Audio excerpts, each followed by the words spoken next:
Thank you, everybody, for coming. Merci d'être venu. My name is Scott Simon, for those of you who don't know me. I am professor in the School of Sociological and Anthropological Studies. I am a researcher at CIPS, the Center for International Policy Studies, which is hosting that. I'm also a researcher at the Human Rights Research and Education Center and the chair of studies along with Professor Andre Lubitsch at University of Ottawa. So this morning, I'm very pleased to host everybody. I thank everybody who is here today. His Excellency, the Ambassador from Taiwan, Harry Zhang.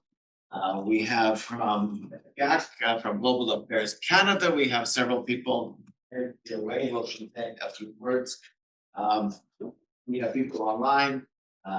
White Duck, who I know as Chief White Duck, is here.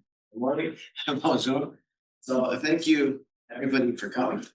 I would like to just say a few words on the project, and then we'll move on to the keynote address, which will be done by Gilbert White Duck, and he's now head of the Education Division in Kiwi and TB of the Algonquin First Nation, and has a very long history of being a chief of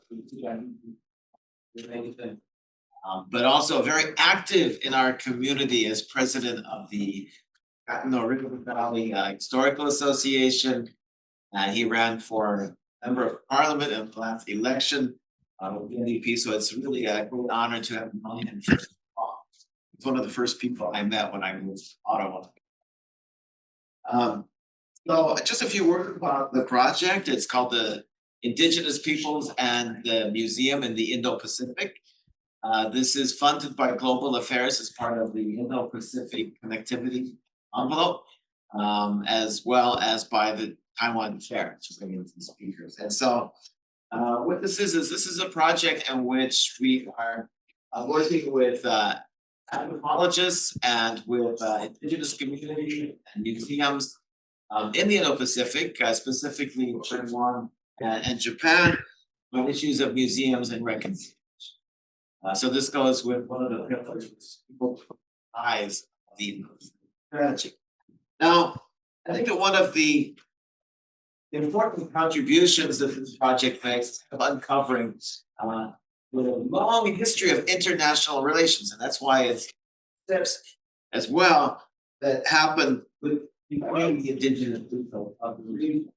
I remember when I visited the Ainu Museum in Hokkaido and saw this big map of pre-colonial trading routes in the Arctic by which the Inuit actually had contact with the Ainu, which is just usually something we don't think about in international relations. Just yesterday, we visited the Manitoba Museum, and I learned about the peace treaty of 1285, when 9 nations met at the forks of the rivers there, the Red River and the Assiniboine River. And that was one of the first international treaties that you know about on this continent. So 1885, that's much earlier than the Treaty of Westphalia, which is usually what international relations people talk about. Et en plus, dans cette région ici, il y a juste au centre d'Ottawa, l'île de Victoria, qui était aussi un lieu de rencontre entre les gens très longtemps. So Indigenous peoples have never given up their knowledge of being sovereign nations for a long time. And in fact, when the new systems came up, the League of Nations actually saw Chief Descartes from the, I'm going to say, Confederacy, who went to Switzerland to try to get representation there. Museums are stewards of this history. They're also reminders of the colonial past, so that's why we need to have reconciliation. But now Indigenous peoples are reaching out to those museums for new forms of collaboration, creating their own museums. He's visited the Residential School Museum yesterday, and the day before yesterday, and tomorrow we're going to go to Kitigan-Zibi to visit the cultural center there. And this is very important. International law recognizes in UN Declaration of Human Rights that Indigenous peoples have the right to manage their own culture and transmit their own culture, and they have the right to this. So Canada, in its 94 calls to action, has specifically called upon museums to change the way in which they have relations with Indigenous peoples. And so it's happening very much in Canada. The United States has NAPRA. Had a little bit of discussion of that today. Japan and Taiwan are also having new relations with Indigenous peoples. Et ça sont tous des enjeux des droits. Parce que c'est très important que les peuples ont le droit, qui sont des peuples souverains, ils ont le droit de représenter des institutions. Et donc, je remercie encore l'Affaires mondiale du Canada et le chaire d'études taïwanaises, qui est le ministère de l'Éducation de Taïwan, Tico aussi, et tous les gens qui sont ici pour présenter et des auditeurs. Je vous remercie chaleureusement et merci d'être ici. Thank you everyone for being here. Kichi Miigwech, a big thank you.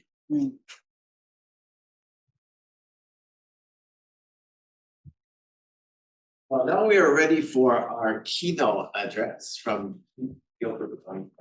We will be presenting on. Well, Kwe Kekina, Gilbert White Dr. Nijikaz, Kitigan-Zibi Nindonjaba, Pijashig. Welcome to the unceded, unsurrendered lands of the Anishinaabe Algonquins, as we're called, the territory on which a nation's capital resides, a territory that is always and will always be a sacred land for us. It was mentioned about Victoria Island, but there is so much more around the Chaudière Falls that our ancestors gathered and met there for thousands of years to do offerings along what is now called the Ottawa River, but is really the Kichisipi. Alors, on a mentionné l'île Victoria, mais en fin de compte, tous les lieux autour des chutes de la Chaudière sont un lieu sacré et historique pour la nation algonquine et en particulier les familles qui sont venues s'établir à Kitigan-Zibi, une communauté qui a été créée en 1853, en fin de compte. Alors, on date de pré-confédération. So I do want to welcome you, and I do hope that your gathering, and as you're coming to Kitigan-Zibi tomorrow to one of the communities in Canada, the 630 communities, you'll get a sense of who we are as a people and what it is that we've always had. We've never given it up. It may have been stolen from us, but we've never given it up. I do want to mention that I have done work with museums in Canada, the Museum of History, as it's now called, Museum of Civilization before, that back in mid-2000s, I was given the lead to repatriate ancient human remains and their burial artifacts. And it took 2 years, and these human remains and burial artifacts had been found along the Kichisipi or Ottawa River. And they dated, according to the archaeologists, anywhere from 4,000 to 6,000 years old. They had been found and had been gathered and were sitting in the boxes at the museum. And it was only by chance that I was able to find out and did follow up with elders. And what I can tell you is that, the moment, and it may be the case for you who have been involved in these kind of things, at the moment that they opened the cabinets and we were able to see these human remains and their burial artifacts, that we collectively knew that they could not stay in those boxes and continue to be used and misused for research. And I know there's a lot of differing opinions about that, as there was at the time that that it wasn't a good idea for these human remains to be returned to a nation, because it was argued that we could not prove that these were tied to a modern day community. And it was believed that they were better off to be studied for DNA and other things that they wanted to do. But our teachings told us that we had a sacred responsibility to return these human remains to the ground and to rebury them. So it took 2 years of negotiations with the museum. And the museum in Canada, even though it had a policy, it was an early one, were very reluctant and fought us all of the way, to the point where, as we were reaching the end, they made it very clear that at best, out of their colonial gratitude, that they might be willing to turn over the human remains, but not the burial artifacts. And the teachings I had been given said the both have to go together. They have to be reburied in the sacred soil. But the museum relented and said, no, you're not going to get the burial artifacts. I, in turn, responded, well, that is really too bad.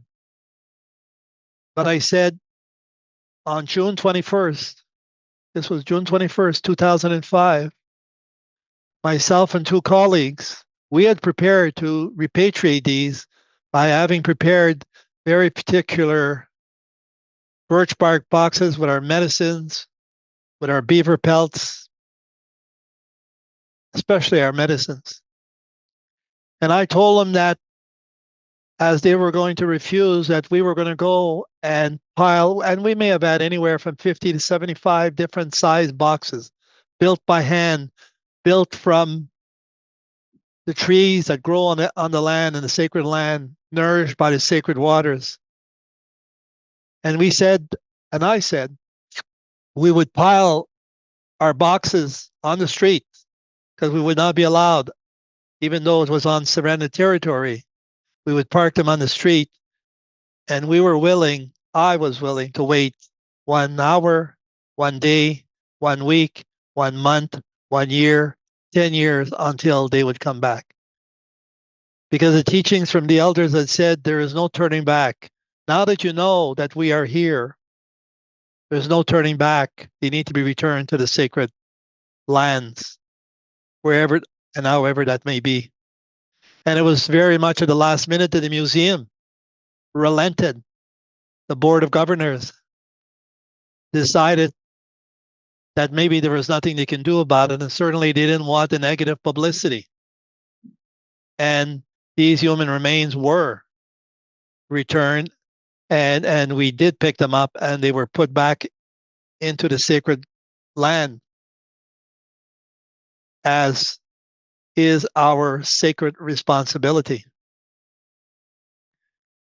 A lot of work with museums certainly in the nation's capital have been very, very challenging in regards to not only access to artifacts, sacred or not, but artifacts as a whole, and getting these to at least bring them to the community. Our community also did a lot of work with the Museum of the American Indian in Washington. Spent 5 years in negotiations and decisions. Elders were brought to view the objects that had been collected by anthropologists in this community in 1929, 1930, and a lot of information. A wampum belt, among other things. It was our belief that we might be able to repatriate, at least borrow at best, some of these very important objects to us. As we were about to finalize an agreement, we were informed to not bother, that this was international between two countries, and there were many other Indigenous people seeking borrowing or repatriation of important objects, and that we would have to stand in line with the thousands of other Indigenous people who had been asking for their sacred objects also. And we were told that it could take 15 or 20 years at least for it to even be considered. After 5 years of work, after connecting to these very important objects that the museum clearly did not understand because they had been collected by anthropologists who didn't understand the true meaning of what was behind it, the true meaning of the sacredness of some objects. Some objects were daily objects that were used, but each one of them carried a very sacred meaning by the people who made them. And this was not understood. It was certainly not understood in the language, and let alone in the English or French language. The anthropologists, like the archaeologists, often, in their wisdom, believe that they understand our history, that they understand where we come from, what we're connected to, and let alone our ceremonies that are sacred. Well, although they may be very learned people, although they may have studied and spent time, it is my belief that they know very little. And that's why it is so important that it be Algonquin and Anishinaabe, the nation I belong to, or all Indigenous people in Canada, be fully involved. And when I fully involved, I don't mean being in the back of the bus, but fully involved in regards to how museums are going to, number one, present the history of Indigenous people, but also how they're going to permit, because that's what it is. The colonial masters, because these are colonial institutions that control. And although there have been promises, although there's a UN Declaration on the Rights of Indigenous People, although there's a Truth and Reconciliation, 94 calls to action, and many other things that are laid out the groundwork of how that should be taking place, only the low-lying fruit actions have been taken, unfortunately. The communities, the people yearn for the day where the sacred objects can come back and either be returned to the families, to the rightful owners, to the places that we too can allow our young people to connect in a way that was taken away from them, because these objects were taken away by the colonial masters who believed and feared these objects, feared what we might do to bring people together by the use of these objects. So I would put to you that the museums in Canada have done, and it really depends. Again, one has to look in different provinces, different museums, it varies. But it's my belief that they have done not a whole lot to bring together really Indigenous people with the objects. And recently we've come to learn that the Vatican has decided to return certain objects, again, out of their goodness. And I won't get into what I believe that goodness is, but to return some objects to Canada, and it appears that they're not going to return them. They're going to first return them to the bishops of Canada in a special arrangement. And then they're going to probably have them housed at the Museum of History. And then they, the colonial masters again, will determine who and what and how these are to be returned to the Indigenous people. If that is reconciliation, well, I'm sorry, it's certainly not the path that is so badly needed. It's to be understood that all of these sacred pieces and all of what they mean can only be understood by the Indigenous nations. That the role of the museum, I believe, and their experts should be allies to the Indigenous people. They shouldn't be creating difficulty and challenges to First Nations who want to reconnect, but that is the case. So it's a constant fight. It's a constant having to challenge, using energy that we shouldn't have to use, but putting into the good place. Colonization has done lots of damage. The robbing of our cemeteries, the taking of the bones and the burial artifacts, the taking of objects by anthropologists was for a purpose. It was that we would disappear, that our culture would only be found in museums, that even we would have to go to museums to reconnect with who we are. And in some cases, unfortunately, because museums hold so much power, that is unfortunately sometimes the case because they hold these objects. Either they were bought, stolen, gifted, they came to be in different ways. And I always call upon everyone to stand with Indigenous people, whether here in Canada or around the world, so that we can indeed reconnect. And if we're going to have museums, true museums in the community, then we need the resources to do that. Because very often, when we want to repatriate, we are told that we don't have the proper facilities. Well, we haven't been given any funding to have the proper facilities. So that's kind of a given. With the proper facilities, we too can present and show, first of all, to our own, to our young, because it's to our young that we want to pass this on. And then to Canadians and everyone else who wants to learn the true story of Indigenous people and the true story of what is the foundation of the country that is called Canada. A story that some people believe they know, but everything I've learned from the old ones tells me that they don't know. It's fabricated for the colonizer to continue to colonize and control.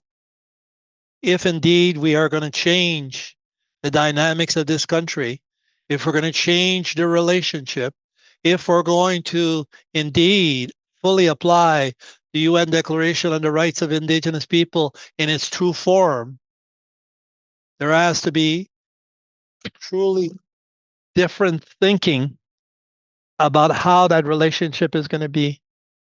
I don't believe that I'm going to see it in my life.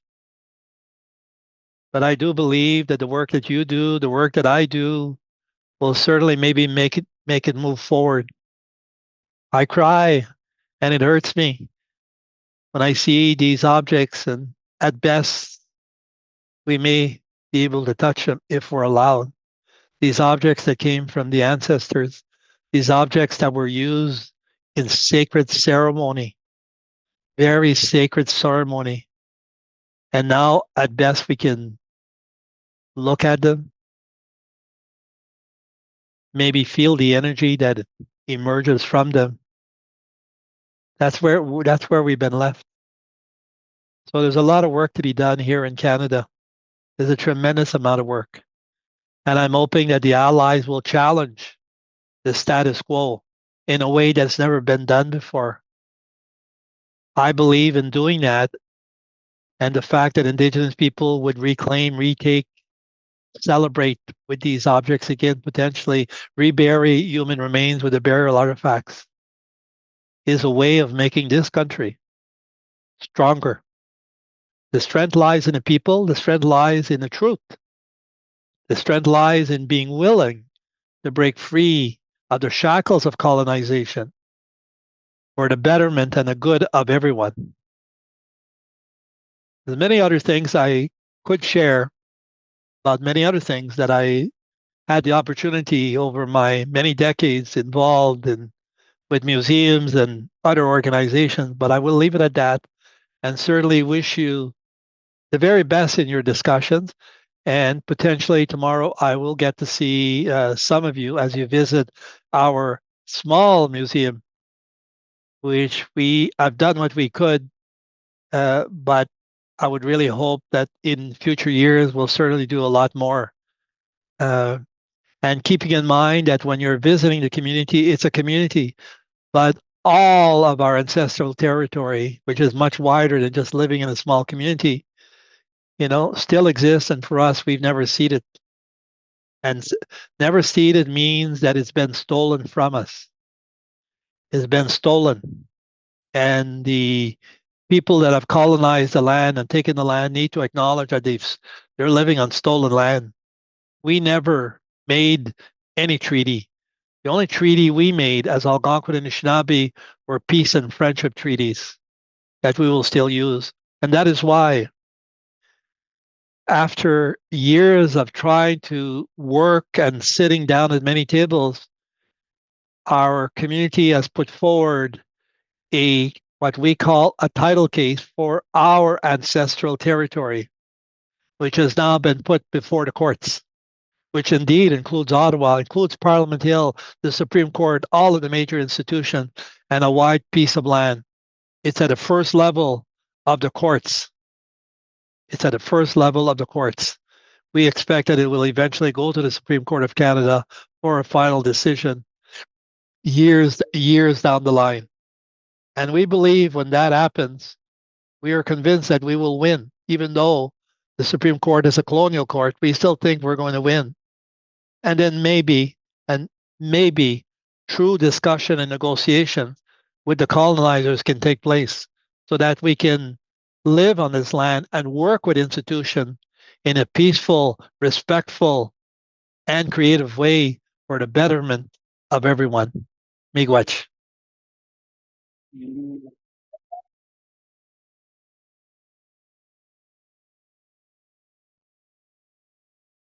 Big wish. So thank you very much for beginning by speaking truth to power there. I think that was very moving. So thank you very much. We'll go on to our opening comments now. And so first of all, I would like to invite Mary Pierre Wade to the podium to say a few words from Global Affairs, and we'll have Ambassador Sun, and then we begin our thank you very much for coming.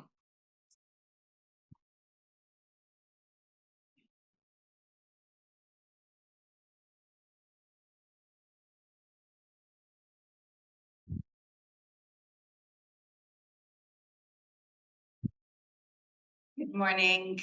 Bonjour.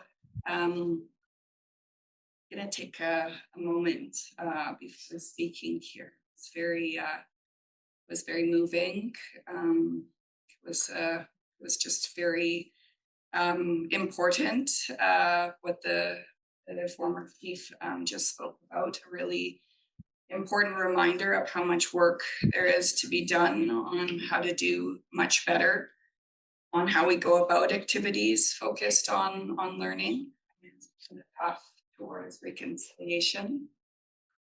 So thank you very much for the invitation. My name is Mary Pierre Wade. I'm the Deputy Director for Outreach and Engagement at the Regional Coordination Policy and Planning Division on the Indo-Pacific at Global Affairs Canada. I'm here with my colleagues, Julius and Madison, who work on the program that is supporting the project that we're all gathered here to discuss. So the project on Indigenous people and the museum represents a meaningful step in connecting on reconciliation practices in Canada and on the other side of the Pacific. And the conversation that we've been having and that will continue this morning is it's very important with regards to the role of commemoration and exhibitions, not only in celebrating Indigenous cultural heritage, but also as the former chief just spoke about, and Dr. Simon as well, and acknowledging the legacy of the ongoing impacts of colonization. It's also very meaningful and reminds us that it is important to distinguish between cultural appropriation and cultural appreciation.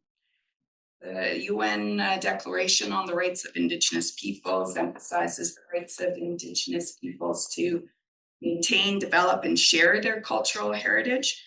also vital that Indigenous people are meaningfully engaged. I think that Chief did it much better than I can in terms of how Indigenous people's heritage and customs are exhibited, that it's in line with the spirit of decolonization. Indigenous people have a long-standing connections across the Pacific region. It was really interesting to hear about what Dr. Simon discovered in Hokkaido. And with 1 in 5 Canadians having family ties to the Indo-Pacific, I'm one of those Canadians. I have a family in Japan. I grew up on the West Coast facing the Indo-Pacific region. But the region itself is also home to over 2/3 of the world's Indigenous population. So there are lots of affinities and opportunities for collaboration that's important to nurture. And this has been one of the objectives of Canada's Indo-Pacific Strategies Regional Connectivity Envelope, which is very proud to support this project. So the Regional Connectivity Envelopes program's goal is to fund projects which connect Canadian experts with colleagues in the Indo-Pacific. And these connections create new ideas, build new pathways, and bring Canadian Indo-Pacific experts to global challenges and issues. So the goals of this program also reflect the Government of Canada's determination to build even deeper ties with the Indo-Pacific. This was made very clear in Prime Minister Carney's engagements and statements in the Indo-Pacific region just over the course of the last week. The visit built on trade and security agreements and really featured a push on economic diversification and investment in Canadian projects. The PM spoke of Canada as a reliable partner that honors commitments, pursues high standard trade agreements, and supports inclusive and sustainable growth. So as we advance reconciliation, Global Affairs Canada and other partners in the Government of Canada will continue to engage Indigenous people on the work related to Canada's efforts to deepen ties with the Indo-Pacific. Global Affairs Canada, over the course of the last 18 months or so, has undertaken a considerable number of meetings with First Nations, Inuit, Métis, and modern treaty partners, and with Indigenous financial, economic development, and tourism entities to engage on these efforts to deepen the ties with Indo-Pacific. And taking into account the interest by Indigenous businesses and rights holders in increasing trade with the region, Global Affairs Canada has also been working to promote Indigenous trade initiatives and instruments. So we will continue to work to honor the commitments that we've made on reconciliation as we move forward in these efforts to build Indigenous partnerships with partners like Taiwan and Japan and many others in the Indo-Pacific region. Thank you again for the invitation to participate in today's event. Our own reconciliation efforts are strengthened by connecting with global reconciliation efforts. And this fosters mutual learning and solidarity. And I think today's conversation is a very positive example of the types of partnerships that contribute in this very way. Thank you very much. Merci beaucoup.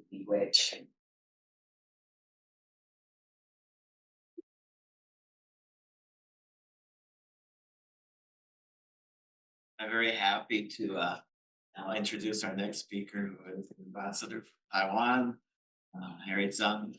So, thank you very much.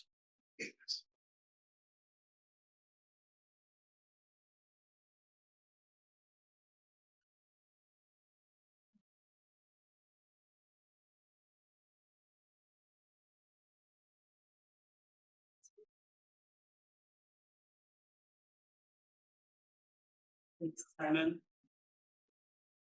Deputy Director, Mary PO8. Distinguished guests, ladies and gentlemen, good morning. Bonjour. Wait. I'm honored to be here with the members of the University of Ottawa for the third Indigenous Center Conference in just 1 year. It's also great to once again welcome our Taiwanese Indigenous speakers to this very campus on the unceded territory of the Algonquin Anishinaabe people. It's not the same venue, not the same room. We use the other room just across the corridor. I think it's room 4007. It was last year in October, Professor Simon and Professor Welcome and I are gathered here to talk about the other eye in Canada's Indo-Pacific strategy.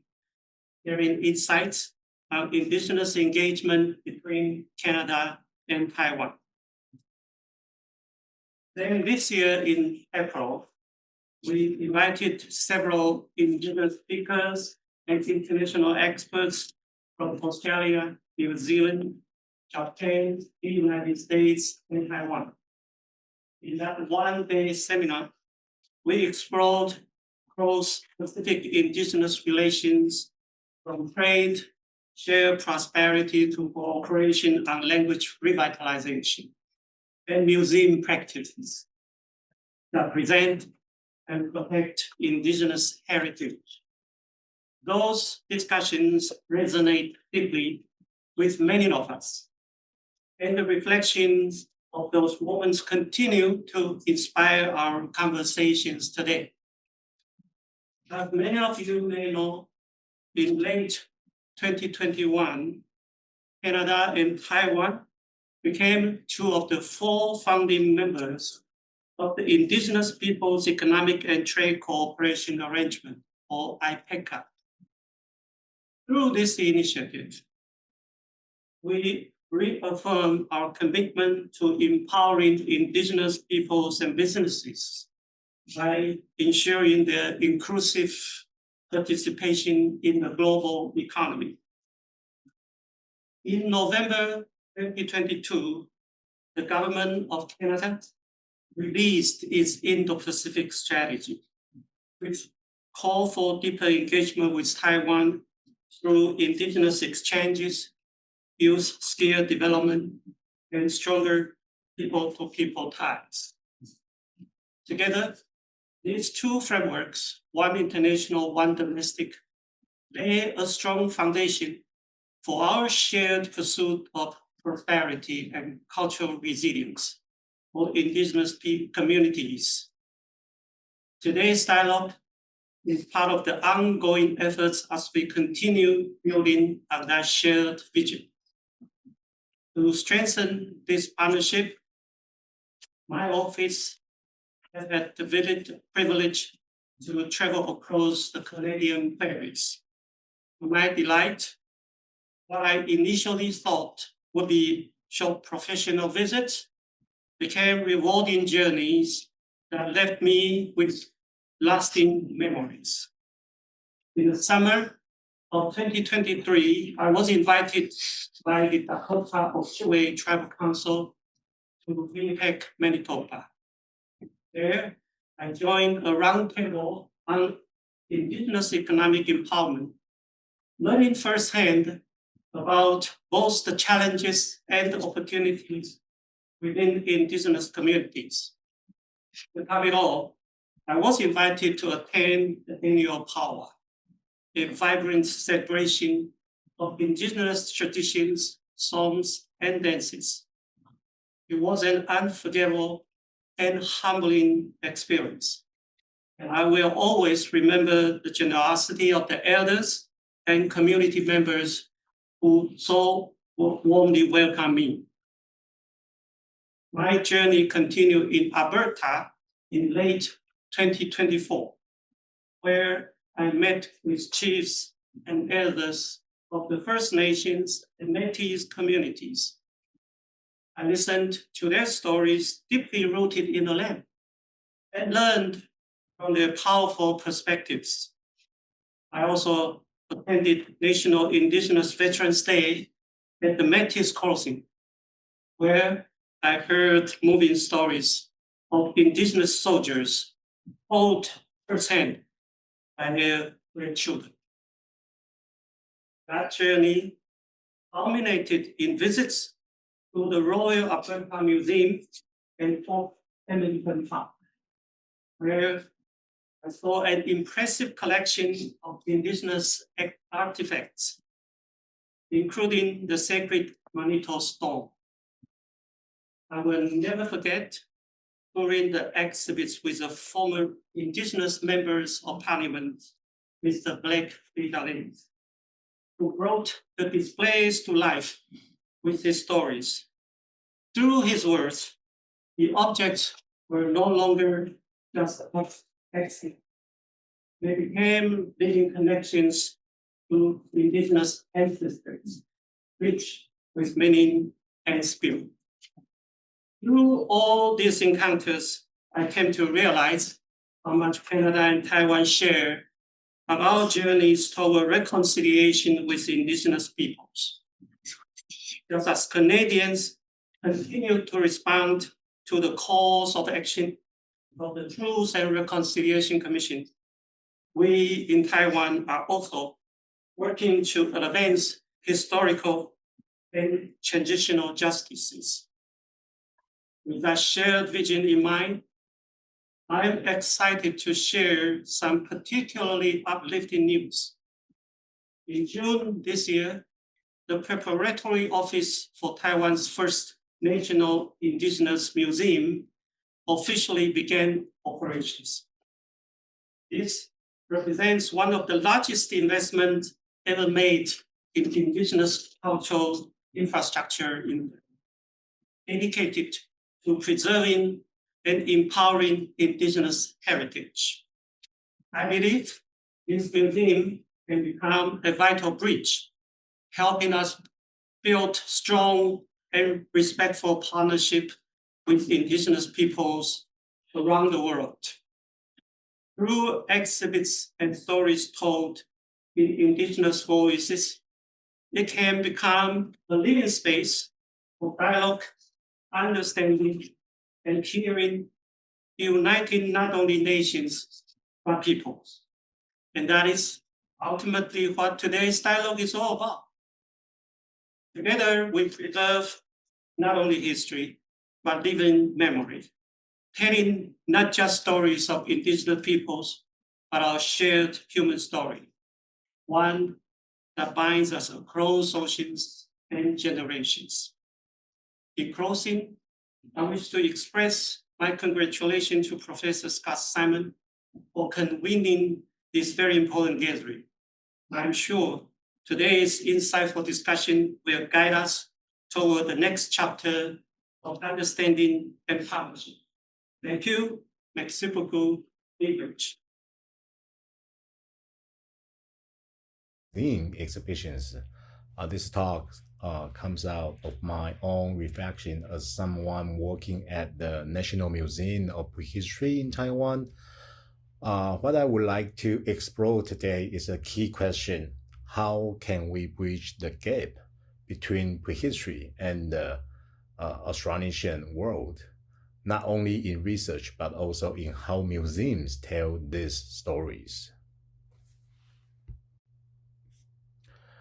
The National Museum of Prehistory, aka MMP, in Taiwan was born out of an archaeological rescue project in the 1980s, when a prehistory site was accidentally discovered during the construction of a new train station. Planning for the museum began in 1990, and it officially opened to the public in 2002. In that sense, MMP is a relatively young institution that brings together archaeology and social culture and anthropology under one roof. Between 2020 and 2023, the museum underwent a major renovation of its long-term exhibitions and building facilities. The updates focus mainly on the prehistory hall, centered on archaeology, and the Austronesian Hall, centered on social cultural anthropology, while the natural history, or we can say environmental history section, covering environmental science and geology, remain largely unchanged. And the renewed prehistory and Austronesian halls mark a significant shift from the older displays, which tended to present prehistoric people and Austronesian society as others.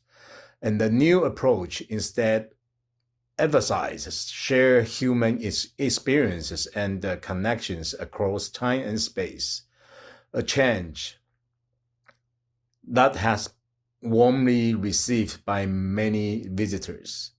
When I joined the museum in August 2024, which is last year, I came in with a background in cultural anthropology, though I had also had, some basic training in archaeology, linguistics, and biological anthropology. What really caught my attention was how these two disciplines, anthropology and archaeology, seem to live side by side within the museum's structure. But after the reopening of our two main long-term exhibition halls, the prehistoric hall and the Austronesian hall, I started to notice something that didn't quite sit right with me. They felt like two completely separate worlds. One tells the story of ancient humans, while the other focuses on living Austronesian cultures.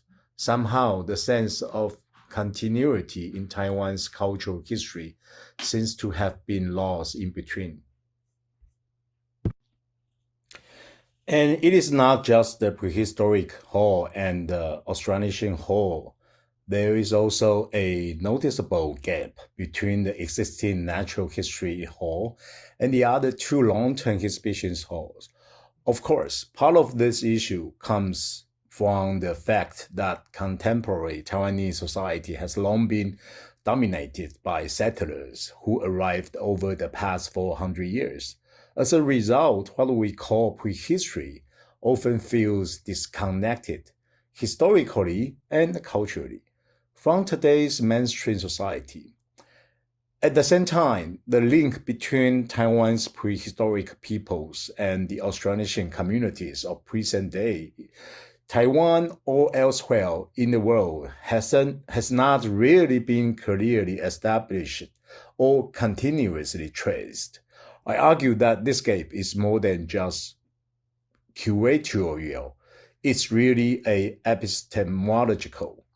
The exhibitions perhaps unintentionally create a rupture between what we call ancient prehistory and contemporary Austronesians. As a result, visitors tend to see Taiwan's cultural history as something fragmented rather than something continuous and interconnected.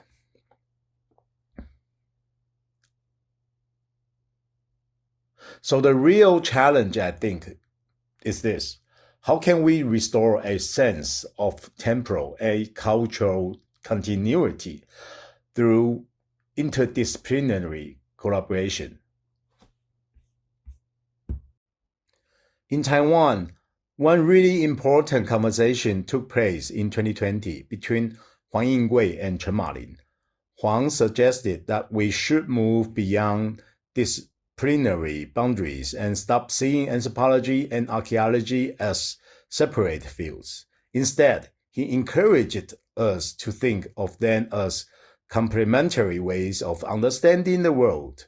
Chen, on the other hand, pointed out just how challenging that kind of integration can be in practice, especially when it comes to mazars. Their exchange opened up a really exciting space for new kinds of experimentation. And that's exactly what this project hopes to build on. It is not just about putting different data sets together.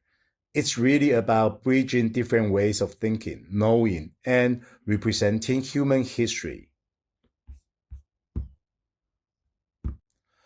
Building on their dialogue, my project aims to re-examine the curatorial frameworks of the NMP and collaborate with archaeologists, anthropologists, and researchers in ecology and environmental study to explore how exhibition practice can represent continuity rather than fragmentation. Identify a strategy and approach to work toward over the next 4 years. Ultimately, this is about rethinking how museums narrate the past in relation to the present. The museum's new vision and missions for 2025 to 2028 focuses on reconnecting Taiwan's prehistoric and Austronesian narratives. So our vision, we aim to become the hub for Taiwan's prehistory, Austronesian histories, societies, cultures, and the environment through representation, revitalization, and regeneration. Through innovative and engaging experiences, we aim to inspire people to explore and reflect on Taiwan's place in the world. Our missions include the mutual prosperity, cultural transmission, learning experiences, interdisciplinary collaboration, equitable service. We have observed that within Taiwan's indigenous societies, namely the Austronesian-speaking peoples, 3 emerging or increasingly influential issues are developing in the contemporary context. As a museum dedicated to Taiwan's prehistory, Austronesian cultures, and environmental history, the Natural Museum of Prehistory naturally engages with these topics and serves as a kind of hub that connects them. This engagement requires a cross-disciplinary collaboration involving cultural anthropology, archaeology, art, geology, geography, and environmental sciences. We aim to participate as things are happening, rather than simply collecting data or artifacts after the fact. When collaboration already begins during the stage of research and social practice, it sparks new possibility of how future exhibition might be imagined. For example, tattooing practice can become a point of connection, linking cultural anthropology, history, archaeology, and even art. Voyaging brings together cultural anthropology within environmental and ecological perspective. And the traditional ecological knowledge, so-called TEK, research integrates insights from all of these fields. For these reasons, we are actively dedicating the next 4 years to research, analysis, field participation, and exhibition design around these themes.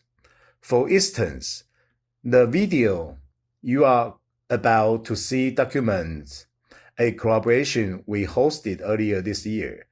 A traditional tattoo artist from Hawaii worked alongside Taiwanese tattoo practitioners and archaeologists to conduct an experimental archaeology project using jade artifacts excavated in Taiwan, object dating back roughly 4,000 years.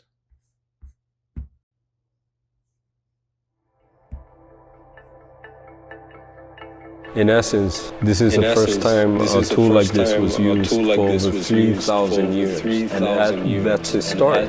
That's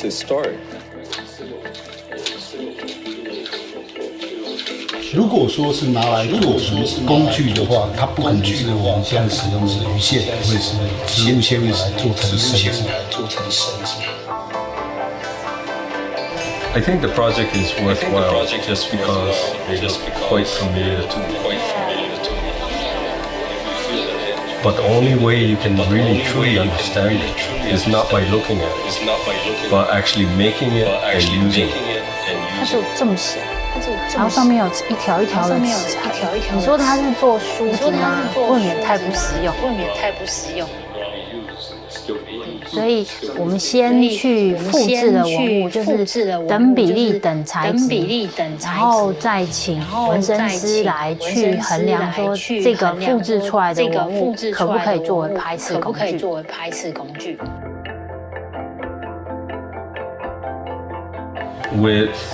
With knowledge of how things work, I can honestly say that those things were probably more than likely used for tattooing.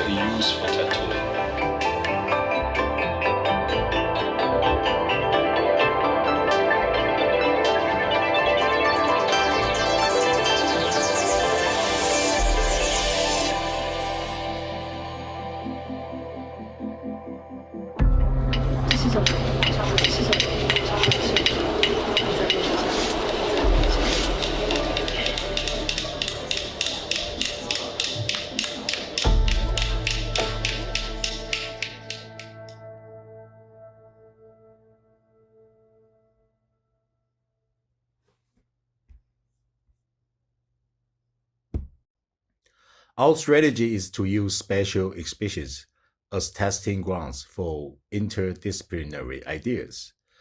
These exhibitions give us a chance to try out new interpretive frameworks before bringing them into our long-term exhibition halls. That way, the long-term exhibitions can evolve naturally over time. They become living systems that grow through ongoing research and dialogue.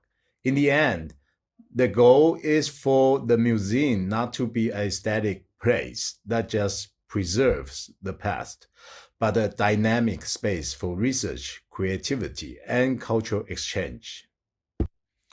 To conclude, moving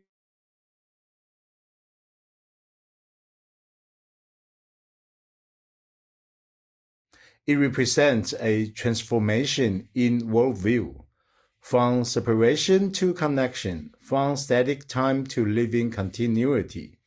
By integrating anthropology and archaeology, the museum can truly become a bridge linking time, culture, and community, a place where the past speaks to the present and inspires the future. Speaking as both the director of the MMP and a cultural anthropologist, these reflections on museum exhibitions come from ongoing discussions with my colleagues, developments in academia, and our active engagement in social practice. Looking ahead, by 2028, we hope to present a more integrated understanding and representation of Taiwan's history, culture, and environmental heritage, and to offer visitors a space to reflect on Taiwan's place in the world. Thank you very much. I will go ahead and present this. So a dialogue, material culture, collaboration between Taiwan's indigenous communities, National Museum of Ethnology in Japan. The purpose of this presentation is to introduce the collaborative relationship between Taiwan's peoples and the National Museum of Ethnology, Japan, called Minpaku. And I would like to share this. Remember, this is Atsushi speaking. My own ideas on the decolonization of museums and the return of materials, which has become a global trend. Certainly, one thematic exhibition is being held at Minpaku. The theme is contemporary indigenous art from Taiwan.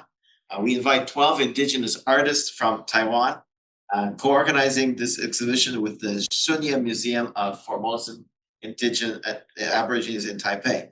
Based on a continuous cooperative relationship for approximately 20 years, Minpaku and the Shunegi Museum have collaborated on research, the publication of academic journals, and exhibitions. Yumadaru, an Atayal person, is one of the participating artists in the exhibition. During the early days of the indigenous movement in the 1980s, she left her civil service job and returned to her community. She began weaving. She didn't just create textiles, she initiated a craft practice aimed at restoring traditional weaving techniques that had declined under modernization. At the same time, she challenged herself to explore the ancestral cosmology surrounding weaving, deeply engaging with Gaga, the Atayal sacred law. Our collaboration began in 2007. Several years later, Ivan Nogan introduced me to her husband, Bunai Wagan, and they knew that Minpaku held artifacts held by their ancestors. Let me briefly introduce Minpaku. Although it's called a museum, its organizational structure differs from that of other public museums. In Japan, museums are generally positioned under the Agency for Cultural Affairs. Minpaku is a research institute administered by the Ministry of Education, Culture, Sports, Science, and Technology. Our positions correspond to those at universities, and personal exchanges occur from universities. Minpaku opened in 1977 and will celebrate its 50th anniversary in a few years. Considering its founding year, Minpaku cannot said to be directly related to Japanese colonialism before 1945. On the other hand, we have to keep in mind the two contexts in which Minpaku was established. One is the Museum of Japanese Ethnological Society, founded in Tokyo in the 1930s. The other is the Osaka Expo in 1970. The Museum of the Japanese Ethnological Society closed in the mid-1960s due to building materials and financial difficulties. The objects collected at that time included folk tools from various regions of Japan, as well as items from areas under Japanese colonial rule, Northeast China, the Korean Peninsula, Taiwan, and the Pacific. When the museum closed, these materials were transferred to the Ministry of Education archives. During the post-war Reconstruction period, Japan's humanities academic societies came to see museums as scholarly and educational institutions for understanding the world's cultures. Around the same time, Osaka hosted the 1970 World Expo. Tara Okamoto, one of the Expo's designers and creator of the Sun Tower here, strongly advocated for the construction of an ethnological museum after the Expo. So Minpaku is a research institute with a museum born from these two aspirations. So let's return to Yuma Daro. She and her husband, Bunai, first visited Minpaku in 2007. The National Museum of Prehistory in Taitung played an important role at that time. To establish its own collection, the NMP commissioned indigenous artisans to create materials. As part of this, they visited museums from both within and outside Taiwan to survey collections. They used those as reference for creating new pieces. So this was called Reappearance of Ataya. Yuma mentioned that her first daughter had just been born at the time, but because the research at Minpaku was so important, she had left her daughter with her own mother. Yuma's words left a strong impression on me. I'm not a specialist in clothing, so I respected her research. Although these people are not affiliated with a university or research institute, they are true experts and I recognize them as scholarly researchers. The initial survey was very brief and insufficient for them. They desired a comprehensive survey. Therefore, I applied for a research project and secured funding. In 2012, I invited them to Minpaku for 2 weeks to conduct a joint survey. The main body conducting the research at that time was the Lihan Art Studio, which they managed. I was not an expert and worked more like a student assisting them. Over a long time, we conducted a highly intensive survey.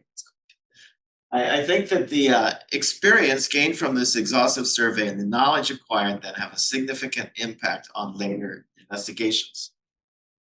So after this survey, using the NMP project as a model, I asked Yuma and Bunai to make new clothing production. Minpaku had planned the display renewal in March 2014. Yuma promised to create new garments inspired by the materials housed at the National Museum of Ethnology, and she delivered on that promise. Next, they conducted a larger scale viewing object in 2018. It was a joint project with a group centered around the Paiwan people. Members from the Amis and Bunan also participated, including collaborative research across ethnicities. At this time, the Minpaku was advancing the Info Forum Museum project. This museum aimed to investigate materials held in the museum's collection, not only within the museum itself, but also in collaboration with source communities and researchers domestically and internationally, to return the results to both the academic community and the source communities. I was the representative for the Taiwan Center project, and Scott, who is now reading my paper, also participated. Frederic and Antoine also attended the International Symposium in parallel with the survey. By the third investigation, Yuma and I had developed a good understanding of each other's thoughts. Yuma and Punai have reviewed the same materials multiple times and took detailed records during the second survey. While the archival research is important to them, what matters even more is the collaborative nature of this research at Minpaku 2023 survey. During this time, Yuma was designated as a living national treasure of Taiwan. Living national treasures are tasked with nurturing the next generation. Yuma began educating students, including daughter, born shortly after her first visit to Minpaku. The survey effectively utilized the museum as a field education site. Yuma advanced the survey while lecturing the students on methods of archival research, how to record findings, and how to interpret them. I incorporated this survey into my own research project and arranged for the students' presentations at a seminar attended by Japanese Taiwanese studies researchers. Though nervous during their presentations, the students delivered rich content at a remarkably high level. In September of this year, Yuma visited Japan to install a special exhibition. The week before this installation, she conducted her fifth survey. This time, the group centered on women from her own village and neighboring villages who wished to learn craft techniques. While Yuma naturally held the lectures, her students served as tutors. Based on research conducted 2 years before, they had developed the know-how to conduct archival research at Minpaku. They played a significant role in expanding this approach all the time. Looking back on nearly 20 years of collaboration, it became clear that we have conducted research step by step, from the individual to the art studio, across ethnicity, across generations, and to the extended source community. Minpaku has consistently accommodated Yuma's requests to the greatest extent possible. Just before the third survey, a large earthquake struck Osaka, halting the storage system. Nevertheless, the curators recognized that cooperation was especially indispensable during these times. The repatriation is becoming a global trend. I am not in a position to decide how the museum will handle its Taiwan-related materials. If a physical return of materials is requested, we will begin discussions to respond. On the other hand, it could be said that because Minpaku held the heritage of Yuma's ancestors, she visited the museum. And we have created opportunities for that cooperation, building an unshakable relationship. Those who criticize museums as colonial institutions would likely say that Yuma had no choice but to come to Minpaku. Some researchers suggest that the physical repatriation marks the beginning of a new relationship. However, I experienced that the relationship between Yuma and me began and continues precisely because the objects are in Minpaku. The relationship expands both horizontally and vertically and will continue. For us, the relationship already exists. So, thank you. True honor to be here at this moment. My presentation is regarding digital sovereignty, global creation, and indigenizing museums of the future. Perspectives on collections from North America, Taiwan, Japan.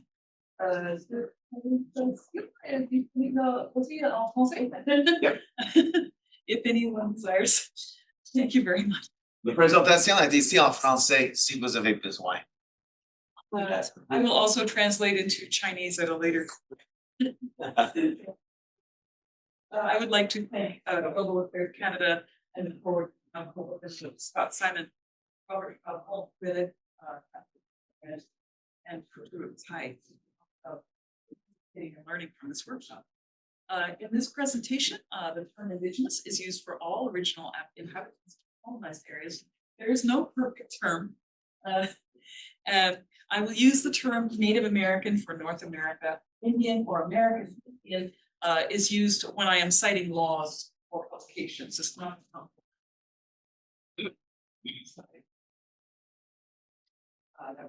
Thank you. Next slide, please. Indigenous engagement with the museum world lives within the larger realm of history, relations with colonizing nations and ancient traditional knowledge. For example, in the United States, which is my home, the Supreme Court ruled in 1931 that Native American societies are domestic dependent nations within the larger nation. Next slide. Indigenous sovereignty, defined as the inherent right to self-governance in United States law, is much older than the history of colonizing powers, of course, and cultural patrimony is one important expression of sovereignty.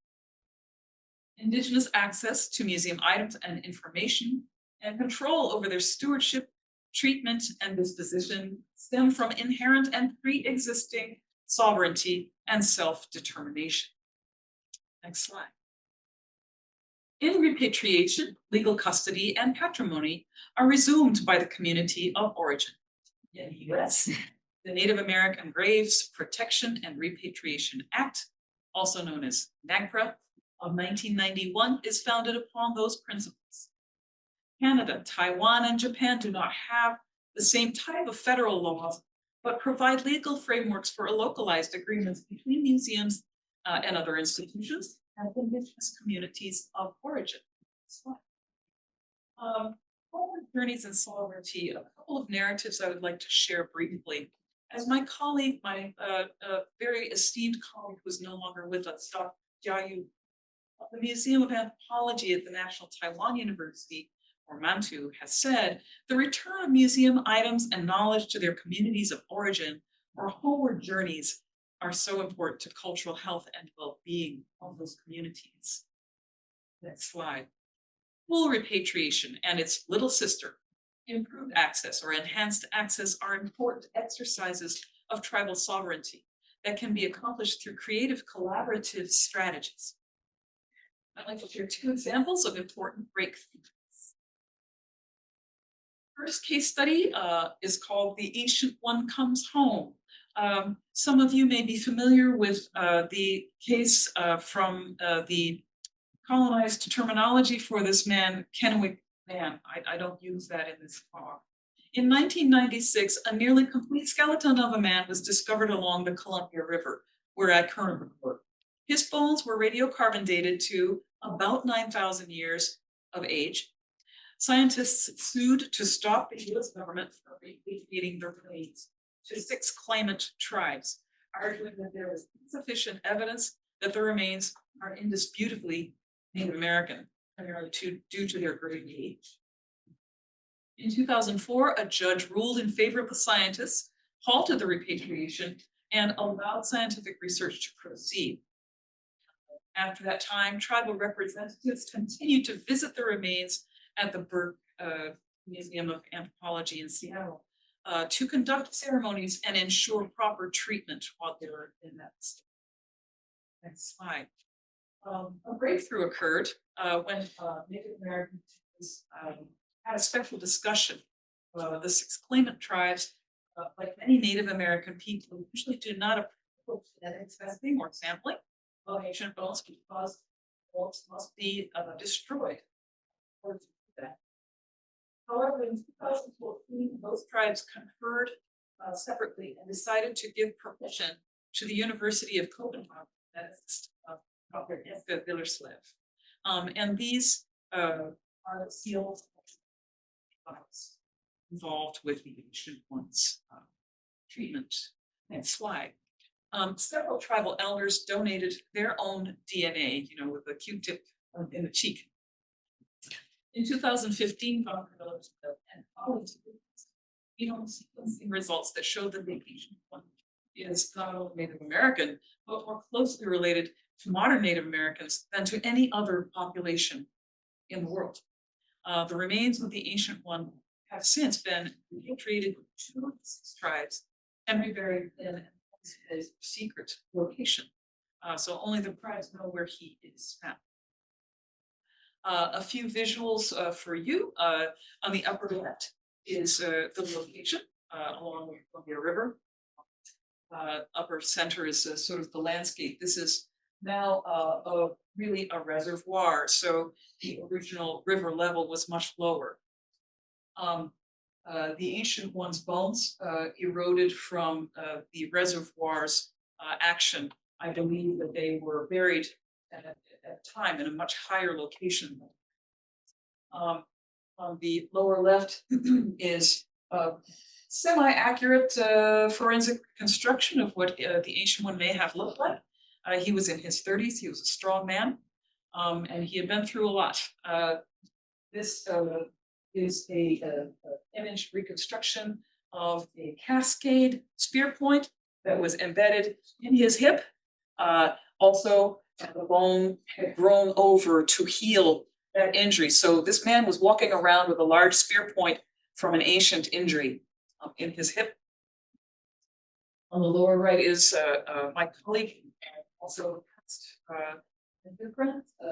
is Adeline Fredine of the Confederated Tribes of the Colonial Reservation.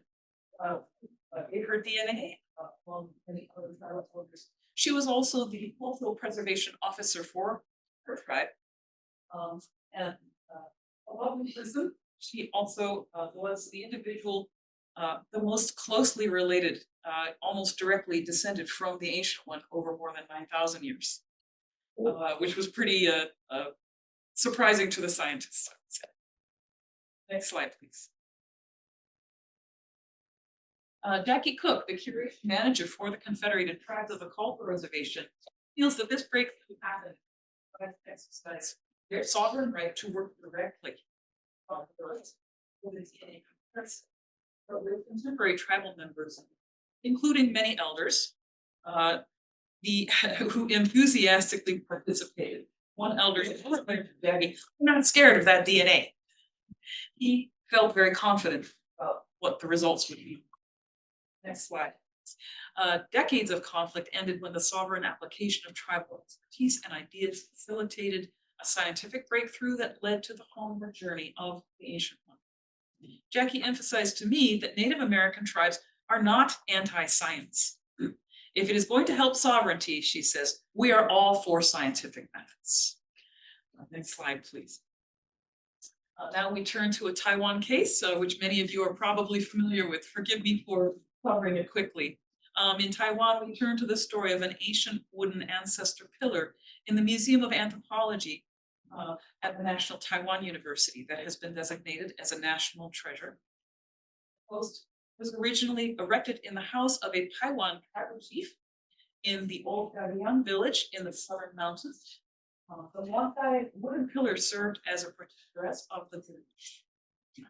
In the 1930s, Dr. Minoso Utsurikawa, at the time the chair professor of the Institute of Ethnology in the Imperial Taiwan University during the time of Japanese colonization, collected this post among many others with the intent to preserve it. The Mwakai ancestress was accessioned into what is now the Museum of Anthropology at NTU. The village of Kaviyan was then relocated by the Japanese government more than once, several times, and connections with the old village were maintained only in memory. In 2014, the descendants of Old Village initiated negotiations to repatriate the ancestor post. The community expressed pride in sharing their traditional woodcarving achievements and ancestral wisdoms with museum visitors, and were mindful of the secure, climate-controlled, and pest-free museum facilities. However, they regretted that the post was located so far away. Important rituals usually carried out by clan members were not possible because of that physical separation. The breakthrough occurred when, in negotiations, the community agreed that the pillar should be treated as a precious daughter of the Zingur chiefly family. I hope I'm pronouncing these names correctly. To be married out of the village. They proposed an appropriate traditional Taiwan wedding ceremony. This symbolic gesture would present the Mwakai pillar as an indigenous bride, legitimately married to the museum, and to celebrate her status as a national treasure in Taiwan. Following negotiation agreements in the Gavian tribal meetings, a unique wedding was hosted at the NCU campus on September 12th, 2015. Indigenous Taiwan priestess stood in for the bride and the NCU president as the groom. Museum staff as honorary clan members may now make offerings to the Mokai ancestress and observe prayers. In this image, we have the location in Taiwan, approximately, of the original ancestral village where Mokai ancestors was located. This is sort of a mountainous setting. Taiwan is a very mountainous place. And this is not the Gavian village, but gives an impression of what happens to some of these villages when they are left for a very long time. These are mainly stone villages, and they just tend to be taken back by the forest. Next slide, please. The scale replica of Mokai was locally handcrafted out of traditional materials. This work, funded by the museum, enabled the original ancestor pillar to remain in the museum's climate-controlled and secure location. The local ancestor helps tribal members to connect with their ancient heritage. And religious leaders can call Mokai to come back to inhabit the reproduction pillar for certain ceremonies in the village. All of this could change. I believe Chief White Duck referred to Indigenous people having their own facilities. If the Gavian community develops their very own facility, I do not know the status of that, but I know that they want to do so. This is where this is museum at National Taiwan University. Next slide. Just a few words about digital sovereignty and repatriation. In both of these homeward journeys, access to cultural heritage objects and knowledge held in museums and facilitated the exercise of sovereignty in the homeward journeys. Obstacles to these breakthroughs include legal challenges, as well as logistical, financial, ethical, and safe preservation and transportation. Digital methods of documentation, representation, analysis, reproduction, and transmission can help to overcome some of these obstacles. And that's an entire different paper about the methods of digital duplication, but there are growing numbers of these methodologies. Digital duplications can allow original items to remain in protected physical locations like museums, if that is desired. Three-dimensional duplication methods are experiencing tremendous growth today. If agreed to by the community of origin, replicas of important cultural items can be created for their own benefit and use. But caveats remain. Digitally mediated cultural heritage can pose issues.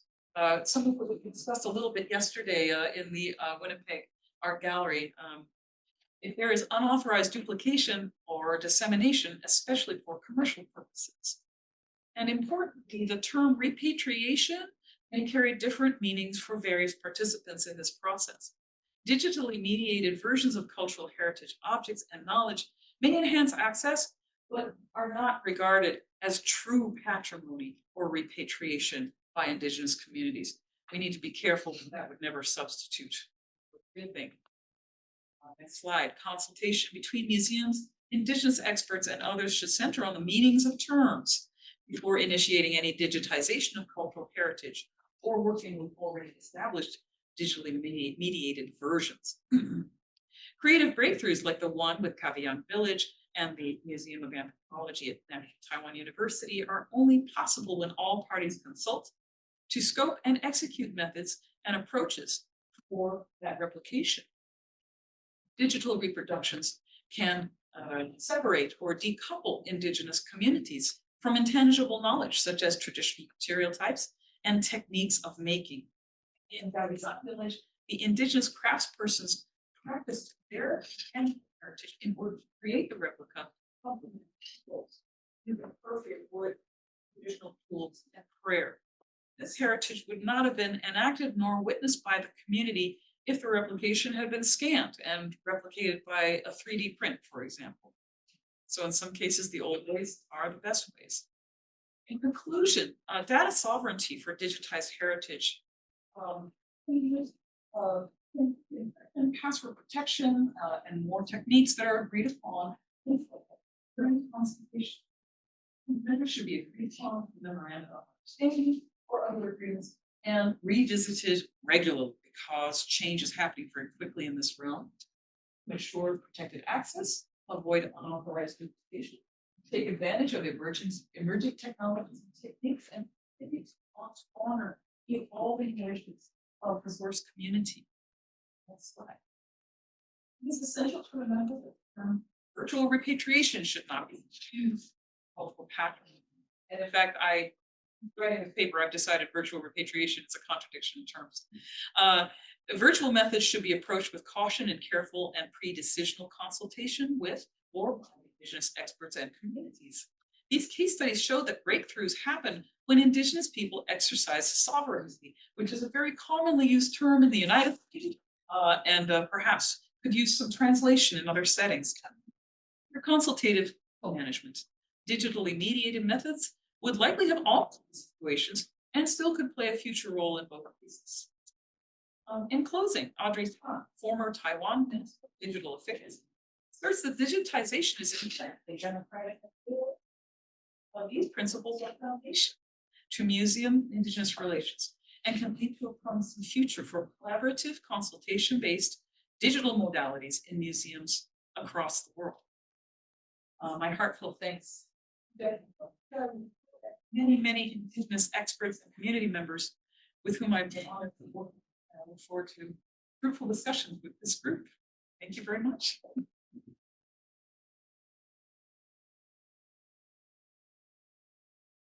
And we're running a little bit behind, but I think we can take one or two questions if there are any. I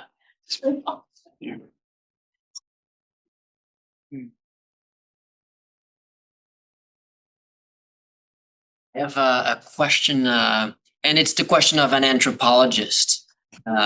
So know that there is a cosmological difference between, let's say, animism and naturalism. And in the case of artifact, it is a divide, right? What you inject or put into an object. And in the context of turning that object into something else in the digital world, that operation is at play once again. And so I was wondering, in your experience, do you have very different reactions to this idea of turning an artifact into a copy? And if so, what were those reactions? My personal reactions with people you worked with. Oh, Is there some enthusiasm or rejection, or what's the? I think I don't know enough yet for to completely answer the question. I would say the example of using traditional methods to duplicate the Moakai pillar was a very interesting thing to me, because the shamaness in the Taiwan society said, we can imbue her. We can imbue this duplication with the important characteristics and the actual spirit of this ancestor from time to time. So she said, we can call the ancestor from the post in Taipei to come here to the village for a little while and then send her back. It's kind of incredible adaptability.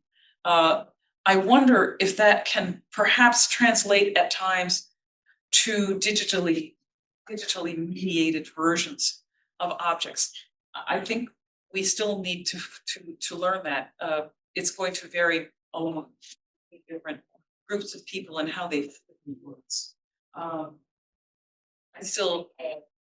think maybe the next 10 years will really show a lot of new stories and cases for this kind of possibility of naturalism versus animism, and how these can maybe be somehow incorporated into the digital versions. I was asking the question a little bit candidly because we all live in a world where a lot of things are circulating, and most of the time the question of is it true or not true is irrelevant in many ways, because what matters is the power of that circulation. So I was wondering, in the case of an artwork, for instance, what is circulating when it is copied.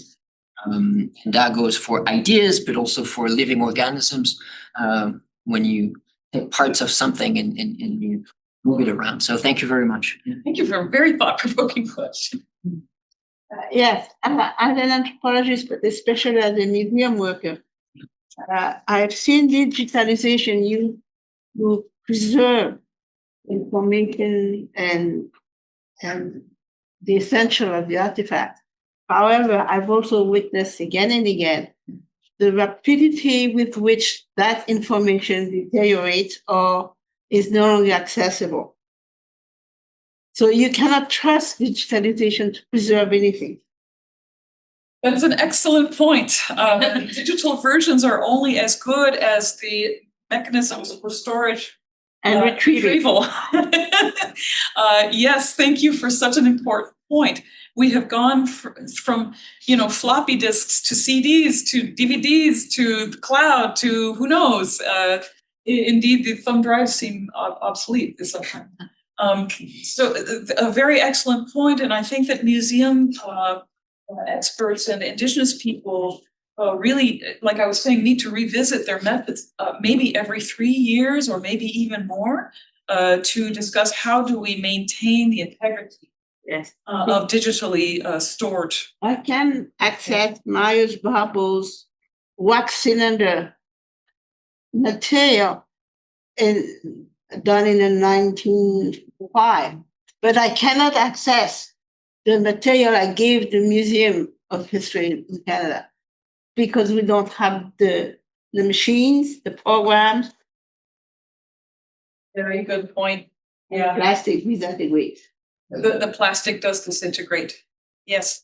So I work with tribes on these kinds of things, and what we are doing is we are digitizing things, but also maintaining the originals. For example, trying to digitize cassette tape, for example, or what's the other, Super 8 film, those kinds of things. We try to maintain the originals as much as possible. Pencil and paper, these things are actually more stable than many digital physical things. So thank you for the great point. And I'm happy to take any questions. Yeah. Thank you. We're gonna have lunch together so we can continue our discussion at lunch.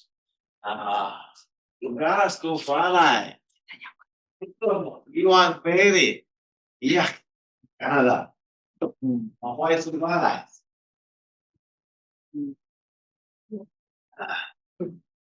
very happy to welcome Yuan Bailey from the Sedek Nation to Ottawa. She's an anthropologist as well at Providence University in Taiwan. She will present in Chinese, and I will do my best to remember what she says into English. So. 感谢Scott 的邀请，一次在外国人面前，就是做这样子的一个小小的presentation. Yeah, so thank you very much for Scott for inviting me. This is the first time that I've done an international presentation, so I'm very happy. Thank you. 这个是我们传统的服饰，那我们叫巴拉巴拉布姆。那因为现在也是冬天，天气很冷，那我希望就是说因为在我的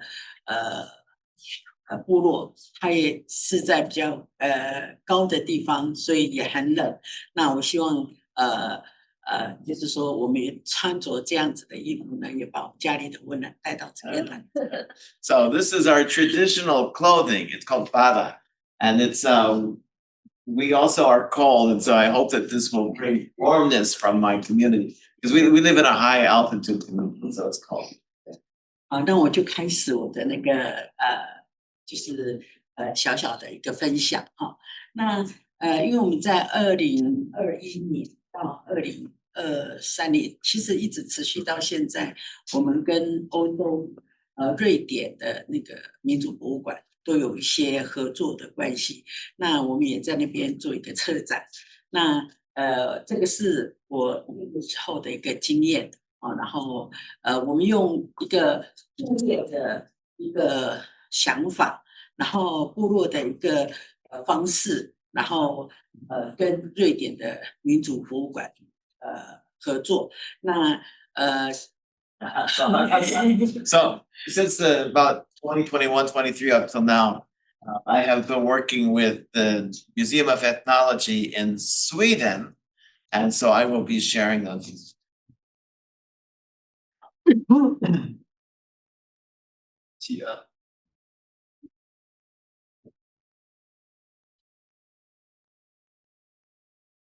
你要转那个机器。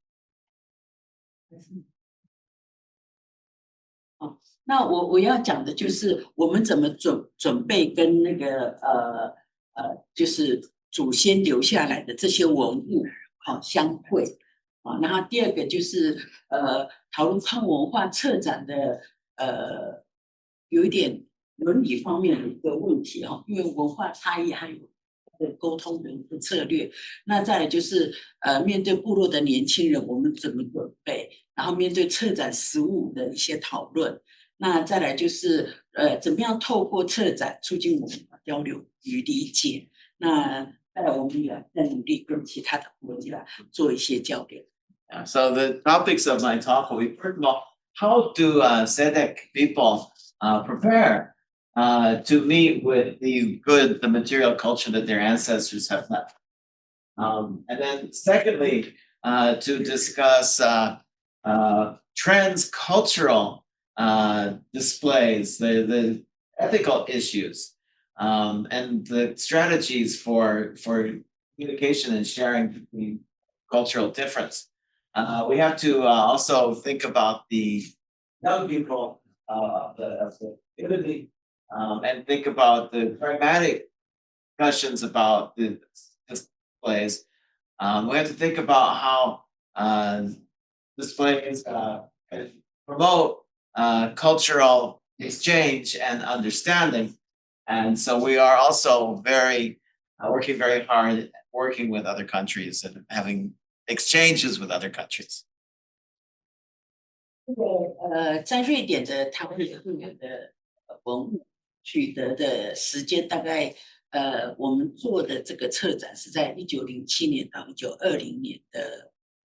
那大概来源就是从有一个贸易商，还有在日本殖民时期的一些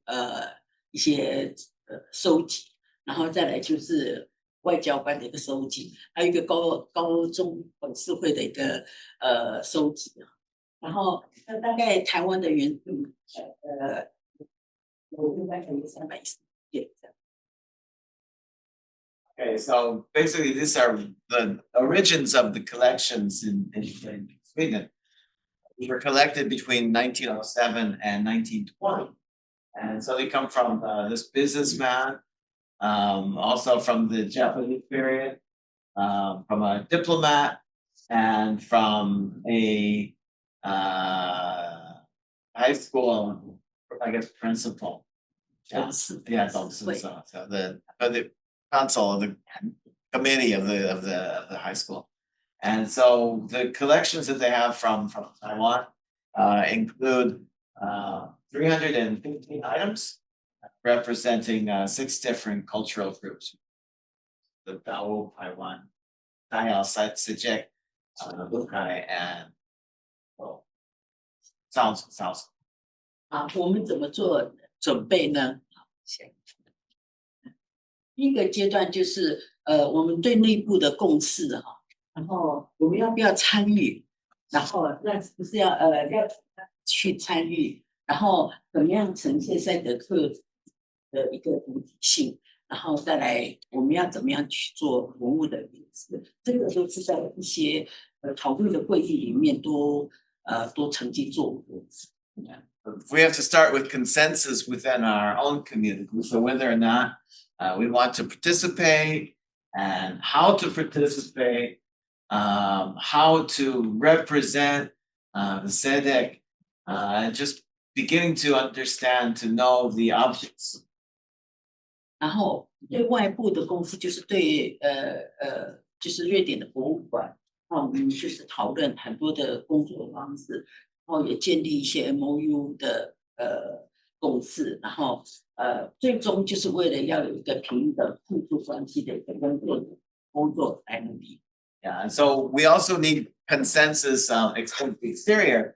So we have workshops. We have to come to a consensus to make an MOU with 3 sides, and then finally it's based on equal and mutual relations and a certain way of working together and working together with lots of industrially. 这个是我们大概做的跟就是很多种的会议，大概有参与的人有133人。然后我们做了13次的一个会议，这个是对那个工作的那个会议。So we had work meetings here. Here's a list of 133 people were involved in this. And so 13 different meetings to discuss how to do these MOUs. 然后我们因为是在 COVID-19 的一个很严重的期间，所以我们也都很多的一个视讯会议。Yeah, so this was during COVID, so we had a lot of meetings online. 然后我们也带学生跟老师们一起做讨论。We had teachers and students coming with us. 左上角那边是就是瑞典馆方的工作人员Michael 跟Eva。Yeah, so you can see Michael Lee and Ava from the museum in Sweden. 左边那个是我们的民主议会的召集人。右边吗？右边 Yeah, yeah. 上面。Yeah, so on the top, on the right-hand side, that's Wadi's was in charge of bringing the people to Sweden. 那这个呢，我们也就是在很多次的会议里面呢，最后的会议就是我们共识达成这个共识，我们愿意参加。So once we've achieved our consensus here, then we're willing to come together and have this meeting. 这个的族群人数很少，我们才11000人而已。那来参加的人还不错，还蛮多的，很踊跃这样子。那除了这个之外呢，我们接受那个就是博物馆的一个文物的介绍或者是相片，然后我们用这个相片，我们在每个部落里面做了很多次的一个3代的老中青的一个会议。那主要是因为我们这些藏品距离现在大概100多年，那有很多的藏品我们都不知道它到底是做什么的。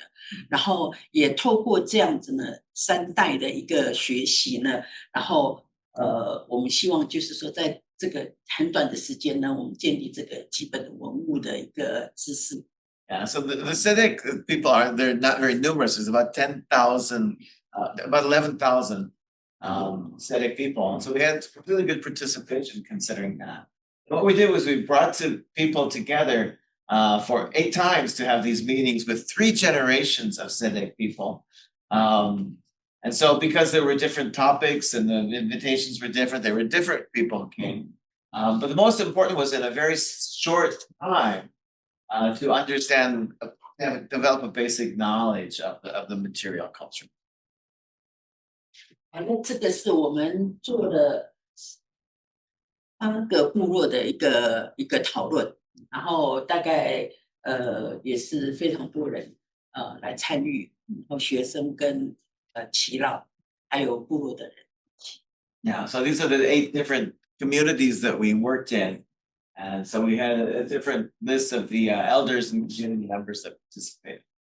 因为我们在就是邀请了耆老以后，有时候面对这个辨识文物的一个过程呢，因为他们看的图，所以会常常会引起他们的一些就是确定的一个意见因为它是平面的，有时候我们放大更不行然后因为他们会以为是其他的东西，所以其实这样子的一个讨论，就是希望这样的一个讨论能够得到一个更多的共识，但是其实也是很。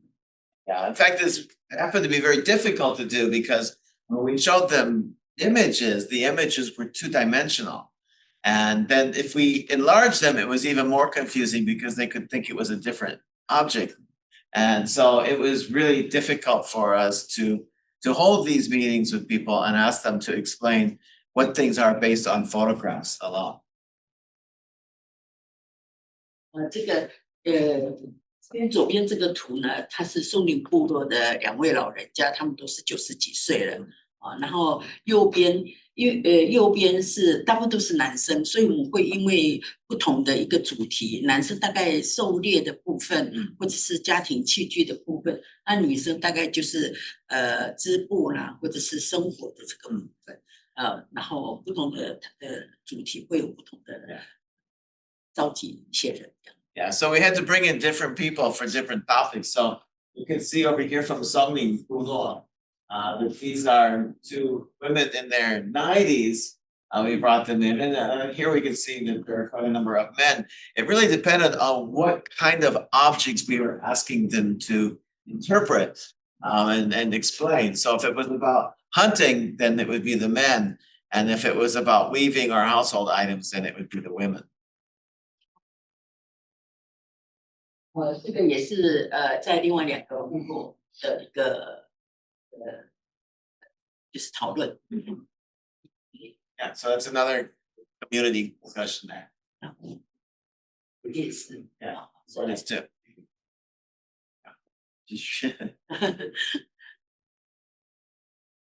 那这个呢，就是我们在做那个就是3方，因为我在学校工作，然后我们有赛德克的族群，还有世界博物馆瑞典世界博物馆，还有静宜大学3方面的一个讨论，然后怎么样子要把这样子的一个工作的方式呢，放在这个 MOU 里面这样子。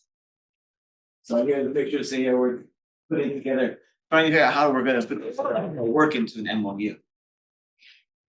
那中间那个拿书的那个是我们的副校长，静宜的副校长。那右边是民主议会的召集人，然后左边那个就是麦考利，就是世界文化博物馆的代表。Okay, so these are the person from the Static National Council, principal of the school, and the person from the museum.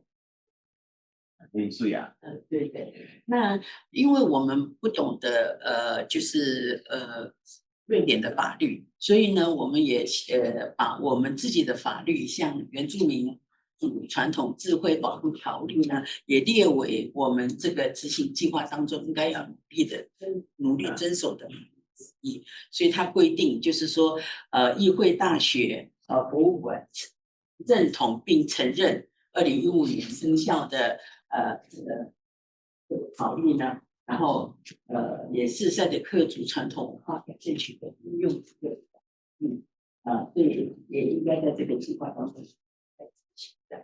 So we want to have this happen in respect for the 2015 law, the regulations on protecting indigenous traditional knowledge and creations. And then also the Sedek traditional culture. And then we can see here it's in order to be an applicant in accordance with, it's in English here as well, with the Protection Act for Traditional Intellectual Creations and those versions. 对，中间那个也是英文，大概要可以清楚看。下一个。然后我们就讨论跨文化策展的伦理议题、文化差异及沟通的策略，这是我们下一个要谈的。Yeah, so next thing is so. 好，那再来就是我们在讨论的过程里面呢，就是有一些文化冲击然后还有我们的一些坚持的这个部分比方说像那个菱形符文当时我们跟瑞典方就是他们请了一个设计公司，那设计公司非常的大，然后也是得奖的一个公司，然后他们就觉得说，为什么我们一定要放菱形？因为菱形在瑞典来讲，它就是一个我的一个象征啊。那为我们来讲，菱形是一个你的眼睛，它是一个很重要的一个在我们的生命或者是价值观里面的一个传统的一个就是跟祖先的一个连结的这个部分，所以他们就非常有。So this is kind of confusing some of the cultural differences. So we hired a design company in Sweden. And for them, this design here looks like a diamond, which they associate with gambling. But for us, it's the eyes of the ancestor. It's a very sacred image that we use in weaving. So this, created just some discussions and some cultural differences. 所以他们也非常觉得很奇怪，我们为什么会喜欢这个？但是这个是已经是非常久远的年代，一直跟随我们的一个文化表现哦。They found it strange that we would be using this symbol of gambling, but for us, it's a very ancient symbol of our ancestors. 就是这个就是这个菱形图哈，所以他们非常的，就是从博物馆来讲，就是他们觉得是很奇怪，但是从我们自己的学生年轻人来讲，他们也觉得很奇怪。就是这个菱形的图案，因为他用那个灯照在地上，所以我们的年轻人觉得说，因为这个是非常具有象征意涵的一个菱形图案，为什么我们可以踩踏？他说不能踩踏啊，我就跟他讲说不行啊，不对，我说这个因为菱形的这个已经是具象化的东西，它已经是生活上面的东西了，比方我们的那个。我们有一种图文叫做子努鲁，那个就是非常多的菱形，它是我们的盖被。那难道我们就不能盖那个了吗？对，所以变成是具象的东西跟精神上面的东西要区分开来。我们也有这样的一个想法，就是必须要教导我们的年轻人。Yeah. So also the young people had some misunderstandings because like we had this. Showing the eyes of the ancestor here made out of light. And the young people are like, well, we can't step on that because it's sacred. And she said, well, we have to teach them that, well, no, it's part of life. So when we have the Tsununu,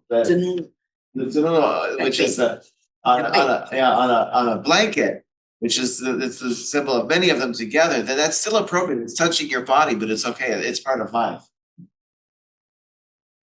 那接下来我们就是跟瑞典世界民族馆的共作的一个关系。And so this is our working relationship with the museum. 对，下一张。对，那就是我们前往世界就是文化博物馆，我们去了2次。第一次去就是我们做这个文物的描述，或者是就是都是整天都是在工作。然后下午就是很多的那个工作坊。那第2次去就是我们派我们的年轻人去做导览。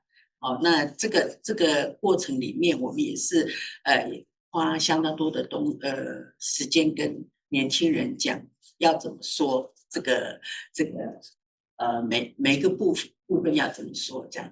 那特别是那个瑞典的策展人李东先生，他说这个活化文物的知识，就有机会再来源整体的那文化才会有机会继续茁壮。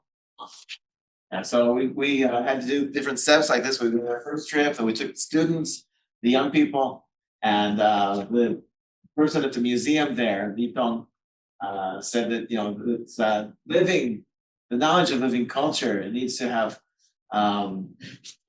opportunities to go back to the mother body, the nourishing body of the mother, in order that the culture has an opportunity to continue to grow strong. 所以我们说博物馆它其实是可以做一个就是传统知识的一个回流到部落里面，让部落也重新学习这个我们传统的知识，因为我们这100年流失了太多的东西了，然后我们根本没有办法，就是说怎么去连接，就是靠博物馆里面的这些文物，所带来的这个知识，然后传回到来源的部落。The museums is a way of returning things to the village, taking things that people can, over 100 years of not having them there, we've lost a lot of knowledge.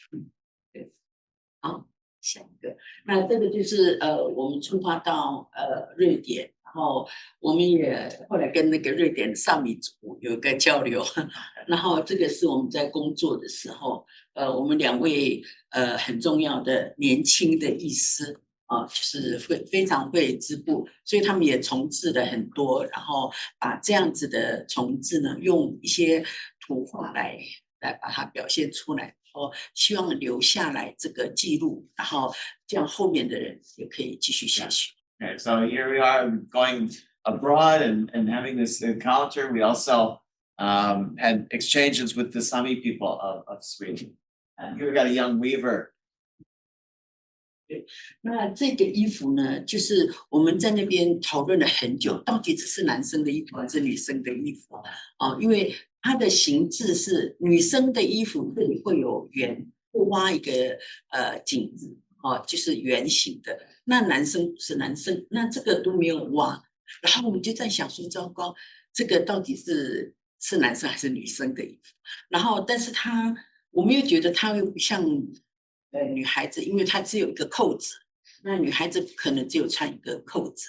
那很多的那个讨论，后来我们发现它真的是女生的外套然后那我们有一种穿着，就是有2件巴拉这里绑一个，然后这边绑一个，然后再绑腰带这样的一个衣服，然后它的外套是这个。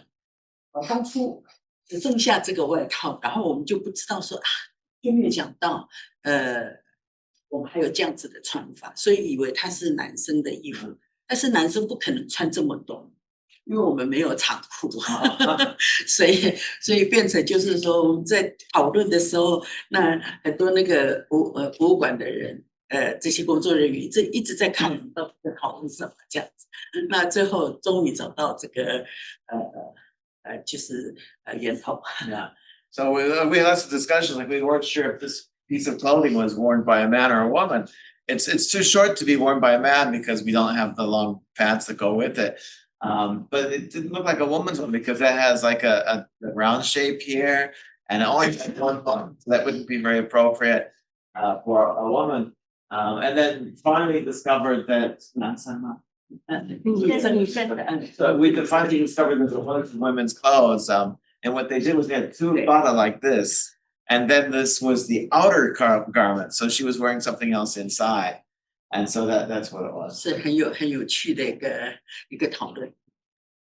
那这个是我们每一次因为要策展，所以我们每一次的那个工作坊下午都做工作坊。那中间那个穿白色的衣服那个是他们的策展人所以他每天带领我们到底。因为他也不认识赛德克，所以他也不知道怎么去策展，所以我们下午花了很多时间做这个工作的这个讨论。The question is how to design these exhibits, and the woman in the white, she's the one from the museum, and she's not sitting next, so she doesn't really know what to do. 然后这个是我们跟那个他们的社区有一些互动我们带一些就是怎么织布，或者是怎么有一些就是玩乐的的东西，然后跟他们一起然后一起唱歌，一起跳舞这样。Yeah, so we had lots of other experiences together in our workshops. We met in these exchanges where we could eat and we could dance and sing and so forth. 对。这个是也是继续在讨论那个菱形的东西，那再来就是 discussing 然后那个是他们后来就是到台湾来，我们回来之后他们到台湾，然后继续这个资料这样。So this is when they come to Taiwan on the left, and we're just continue discussing the materials. 那就是延续性的一个工作，就是特别是在博物馆知识回流到部落的这个部分啊。刚刚我们讲的就是说，吸收母体的这个养分哈、让这个可以做到这个永续文化的一个。So the museums take knowledge back to the community, and by taking in the nourishment of the mother body, then it allows the culture and the knowledge of these things to develop in a sustainable way to future generations. 那后来我们回去以后，这是我们在那个防御旅馆。我们回去要被关10天，因为怕传染，所以因为那时候 COVID-19 很严重嘛哈，所以我们的那个医师哈，他们就在那个防疫旅馆里面，每一个人都在那画那个图，就是他们看到的很重要的在博物馆里面的一些织品，然后他们就开始做这样的制图之后呢，然后回去要做统治的工作。那因为制图是他们的想象，然后织出来的东西才是真的。如果不对的话，他们又开始去改那个图，这样，所以他们的工作也是非常非常多。So this is our quarantine museum because it was COVID-19, so we had to be quarantined when we came back. And so they worked on designing what the weaving patterns would look like. And of course, when you weave it, it might not look like that. So that is just an ongoing process. 那这个是一个非常漂亮的一个期间啊。那我后来就是我们那个有一个老师哈，他就说，100年前的人，100年前的人，他可以做出这样子，大概10公分，10公分就转一个花样，10公分就转一个花样，所有花样的图都在他的脑袋里面。那我们现在呢，在部落里面流行的就是这个平织，没有什么花样，但是基本的东西是有，但是没有像这个在博物馆里面的这个那么精致，然后那么漂亮，然后所以他们也开始要一段一段的去画这个方格子，然后把这样的一个知识再重新再到部落里面，因为100年前大家都在织布的时候，一定是非常非常的蓬勃发展这个织艺。那因为中间的一个殖民的一个过程当中，那么我们就没有办法织布，然后一直100年下来，我们就只能够有这样子的那个布围在身上这样子。所以这个是一个很重要的一个从博物馆，然后再到社区，那怎么样子去连接这样的关系，这个是很重要的。那曾经我有过一个朋友，他跟我讲，他说他到博物馆去，他想要织那个，因为他快结婚了，他想要织一个很漂亮的一个结婚的礼服，但是呢，他只能看正面。他看不到背面，那我们的织法就是你正面是图文，后面是织文，好，所以他的技巧在后面，所以他很想要看那个背后的那个部分，他看不到。那过去在博物馆非常非常的严格，你不可以你不可以进去，你里面你不可以到后面去，你只能看正面，所以他的衣服呢，他自己重制，然后凭他的想象，所以他只有前面做成功，后面就没有，所以他的婚服就变这样。Okay, that was a bit long. Basically, just looking at the weaving here, we can see the old ones that they did. We can see that there's a great variety in the different patterns that come along here. And now the modern people, we do things like this, which is very, very one kind. And so, yeah, so we've kind of lost the technology of how to do that. And so people are going to museums to figure that out. The problem with looking at items in a museum to understand how to weave is that what you see on the front of the weaving is just the pattern on the front. The actual embroidered the hard work is on the back and that's invisible. So, and in a museum, you can't like pick it up and touch it or go around inside it. You only see that surface. So that's a really difficult thing to we have to deal with. 哦，那这个是我们的就是裙子，女孩子的裙子哈，那也是一个很特别的一个织布的方式。我们这样子看，好像它分好几段，它其实只有一块布而已。所以它是蛮特别的。Yeah, so here is a skirt for a woman. It's very special because it's made from all these things, and it's just one piece of cloth, but it looks like it's more. So this is very special.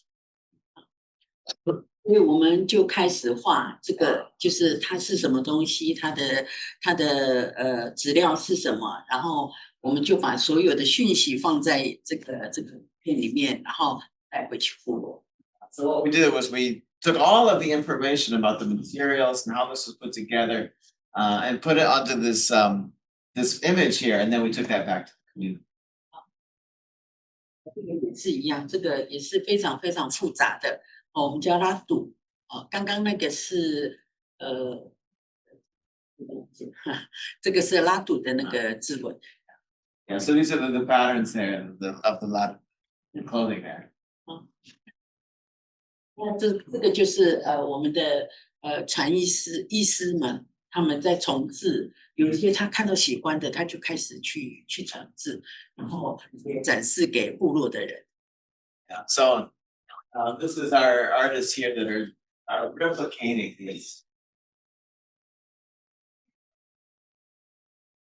这个这个东西关这个那这个还有一个很大的困难，就是它的那个非常非常的。然后，因为在就是我们在殖民的这个过程里面，我们的部落常常被迁来迁去，所以我们就不知道这个虽然它是写的是那个部落的名称，但是因为被迁过了以后，不知道它是前面织的，然后是另外一个部落还是现在的部落，所以这个就是很难去找到它的那个来源部落。Okay, yeah. So one of the difficulties is understanding which community these items come from, because even though they write down the name of the community, because of the colonial experience of communities being displaced, when we see that community, we don't know if that means the actual place where they were originally located, or if it's referring to the new location. And so it's really difficult to know which group. 这个后来我们就是听到好像是在什么部落这样，所以我们就全部都过去，然后去做一些田野调查，可是还不是那么确定到现在。Yeah, so we've taken that information and we've gone around and done the field work by visiting the communities. We're still not 100% sure. 然后这个是大概我的结语了哈，就是说原初部落呢对内的共识，还有主体的诠释哈，3代的共学、知识的建构、工作学习，这个是我们的就是部落目前积极在努力的。那博物馆呢，它在做就是坚持永续，然后对等关系或者是国际的连接，这个部分就是我们也看得到这样。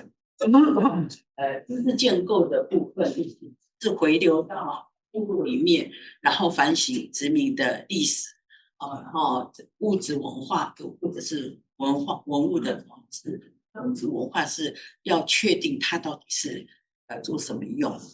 对，所以大概我们就是想到就是这三个关系呢是这样子的一个方式来做建立的。Basically, in conclusion, this is the kind of the 3 steps of the process here that we go through. First of all, we have to communicate within our own communities and our own groups and get some consensus within them. It's important to have the 3-generational education, to put together our knowledge, to study together. Then we come to the museums, people relation with others. We're decolonizing. We're having international relations. And then finally, we have this knowledge that's being co-constructed, coming back, helps us to think through the cultural, the colonial history, and to make recreations of the items. 大概我就 Thank you very much. Bonjour à vous toutes et à vous tous. Je voudrais remercier Scott de m'avoir invité et suggéré de parler de musée royal d'Ontario. Aussi, je voudrais en particulier remercier le professeur Marie-Françoise Frédon et Angela Belgique de venir. On a travaillé, on a collaboré longtemps pour travailler sur l'autochtone, la société à Taïwan, pratique de culture matrilinéaire et matrilocale. Merci. Et aujourd'hui, je vous présente, de Taïwan avec des musées royaux et Ontario. Avec trois sujets, on a parlé déjà ce matin, identification des objets, et empowerment, autonomisation et patrimoine de la collection de Macaque. Vous voyez, ça c'est George Macaque ici. Il y a le premier missionnaire canadien. Et là, c'est le peuple qu'on peut retracer aujourd'hui, qui pourrait, on peut se souvenir de ce missionnaire après 130 ans. C'est une relation qui est liée. Contact et question. Origine de l'histoire. Monsieur Stenton, qui est prêtre canadien, il a écrit un article, Mackay et Pétu, The Making of Unique Canadians, a aussi découvert la collection de Mackay, qui est le premier missionnaire du Canada, dans l'entrepôt de musée royal à l'Ontario. Il n'y a plus d'étiquettes sur les objets. Et à la suite de cette découverte, le curator qui est venu à Taïwan pour être en mesure d'évaluer la réaction des Taïwanaises et ce qui soit les autorités gouvernementales ou les autochtones. Parce que Ontario était très rapproché. Il y avait 10 ans avant de venir à Taïwan, il y a une exposition sur Afrique qui était très rapprochée comme racisme. On sait qu'au Canada, c'était très sensible d'avoir une relation avec les autochtones. Voilà.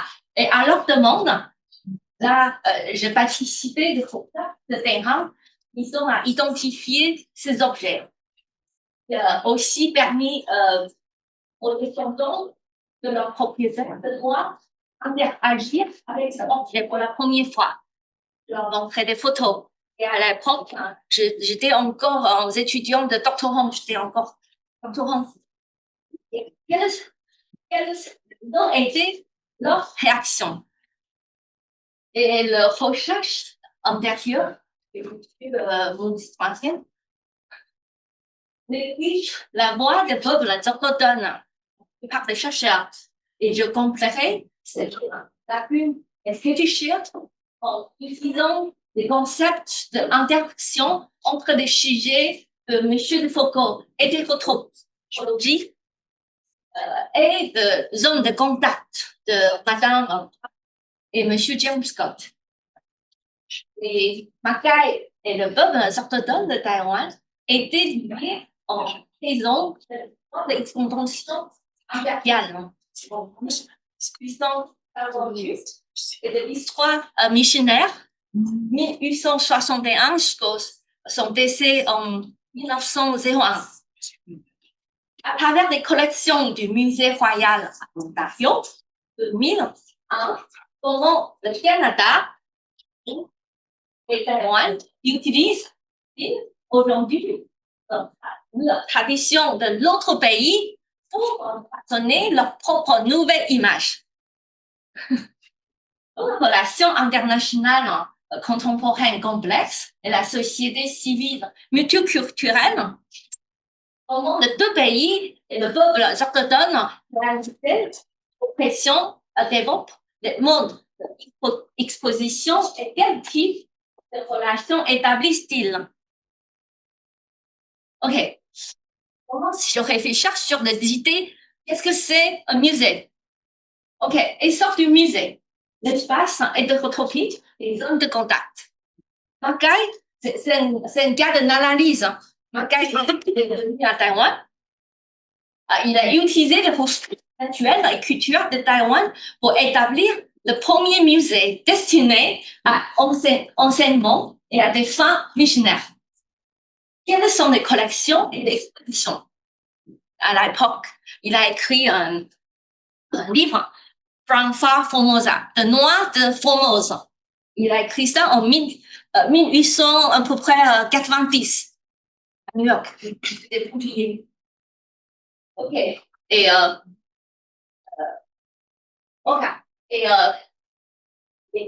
les objets qu'il a collectionnés dans les différents groupes ethniques, qu'est-ce que c'est cet objet qu'il a eu comme objet? L'objet de différents groupes ethniques, spécimens culturels, naturels, pardon, et idoles, outils religieux, outils agricoles et des armes. Et comme Michel Foucault l'a souligné, le musée constitue un espace ethnotropique, de la culture occidentale du XIXe siècle. Ça veut dire un musée et les contrastes avec notre l'espace quotidien quand on vit, c'est l'autre espace. OK. Et qu'est-ce que c'est l'autre espace? L'espace qui place des objets de culture ethnique et de l'espace géographique différents. Dans le même espace réel, aujourd'hui, existe, enfin, de démontrer une grande connaissance directe. Et moi, je trouvais aussi les paroles écrites par un gars très clair. Il disait que ton musée impressionne les officiers et les intellectuels afin d'attirer des croyants. Donc, on attaque, convaincre l'élite et les hauts fonctionnaires qui sont autoritaires et ensuite le peuple va nous croire, les missionnaires. OK. C'est une forme, selon Michel Foucault, la suite, ça c'est une forme de modernité occidentale. Ça veut dire que le Canada, à l'époque, commence à moderniser. Ça s'appelle. Voilà. Et tout provient de la collection de Mackay. Certaines pièces furent échangées, mais la plupart étaient les œuvres abandonnées après les conversions. Seule celle qui n'avait pas été brûlée fut ramenée. Dommage. Et l'objectif de Mackay était d'éliminer des coutumes et des objets étaient considérés comme une forme de réussite de sa mission d'évangélisation. Et c'est là qu'il arrive à collecter des fonds pour continuer sa mission à Taïwan. On voit ici c'est le niveau, on voit les points. Okay. Ici, c'est son premier école, un stade du nord de Taïwan, à Tan Shui. Et ça, c'est l'école. En même temps, il a construit aussi à l'intérieur. Il a vraiment créé un musée pour enseignement. Et là, c'est Mackay et tout ça, c'est ses élèves. Donne les cours à partir des objets concrets. Parce que c'est ça que Mackay pense, c'est ça qui crée la science et la culture. Pour voir quelque chose très concret. Des sciences concrètes, des choses. Hein. OK.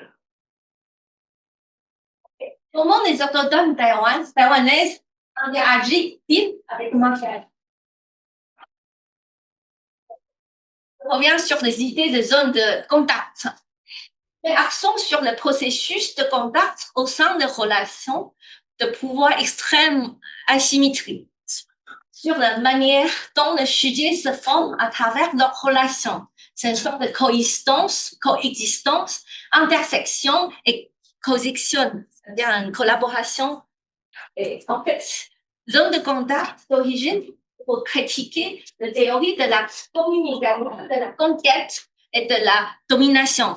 C'est-à-dire, il n'y a que la colonisation, il n'y a que la domination.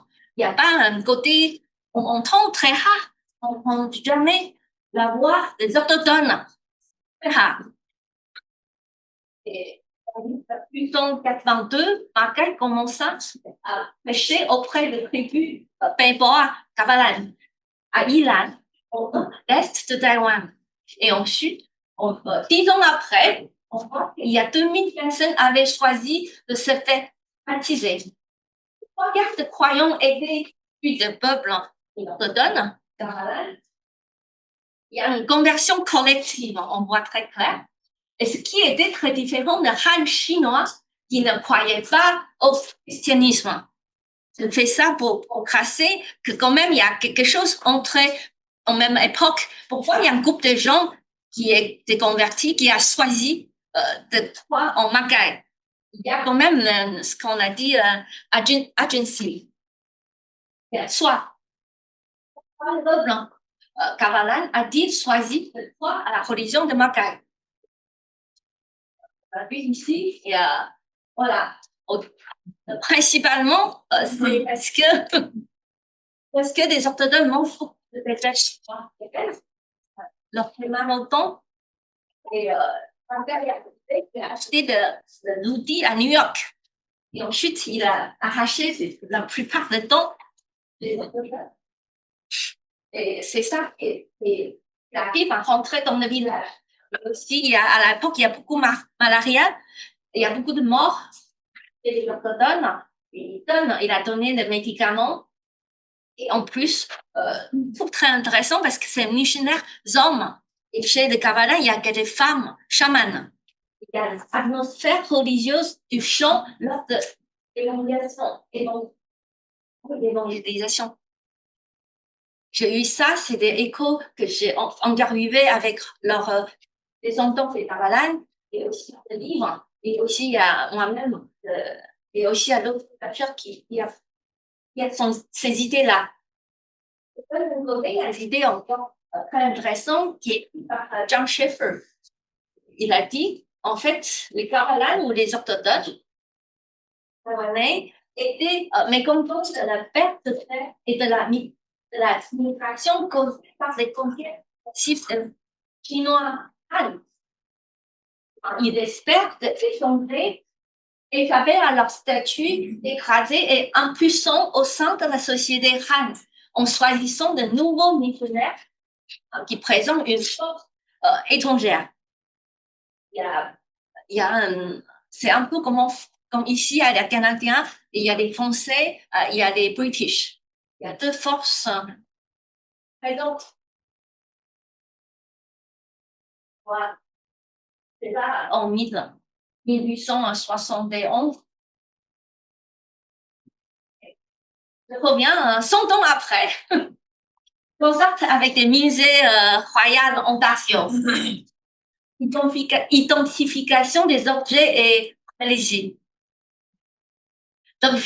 Les objets ont dormi dans les entrepôts pendant 100 ans.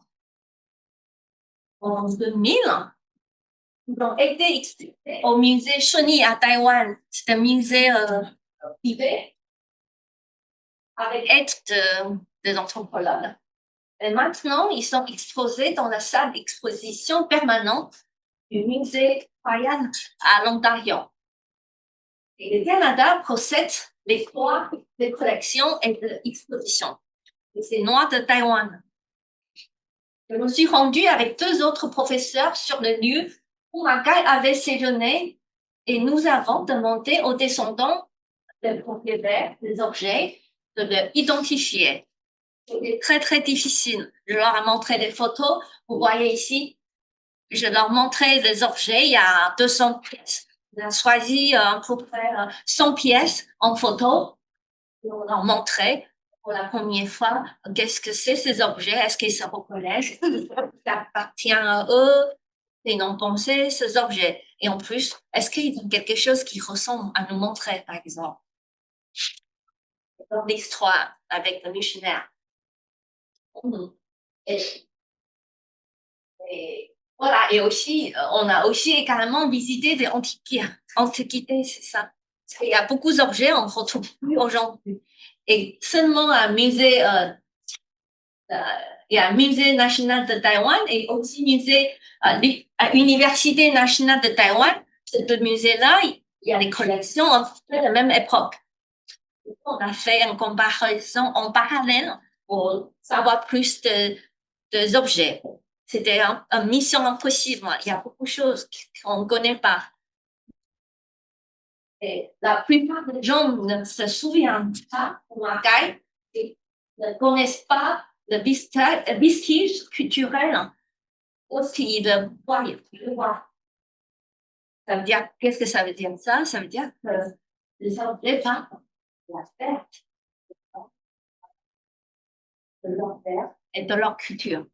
Ce qu'on voit aujourd'hui, comme tout à l'heure, Iwan a parlé, c'est la difficulté principale aujourd'hui, parce que la force politique extérieure de la colonisation a forcé des gens à déménager.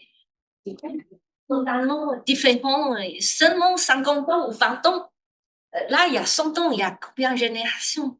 C'est un changement très brusque. On ne retrouve plus le lien entre les objets et les propriétaires. Mais seulement, on voit ici des photos sur Taiwan, de Taiwan. On garde un souvenir et éprouve un profond sentiment de perte. Le nom de famille de Taiwan dérive du nom chinois de Makai. Makai, ça s'appelle Makai. Son grand-père avait accueilli Makai à Ilan pour prêcher et son père était son étudiant. Okay. Vous voyez ici, en 2001, ça on a fait l'exposition. J'ai été musée à identifier des objets. Les objets sont venus à Taïwan. Le musée de Choni a fait l'exposition. Là, c'est l'exposition, vous voyez ici, à Taïwan. Et ça, c'est l'ouverture de l'exposition. Au milieu, c'est notre président Li qui fait un discours.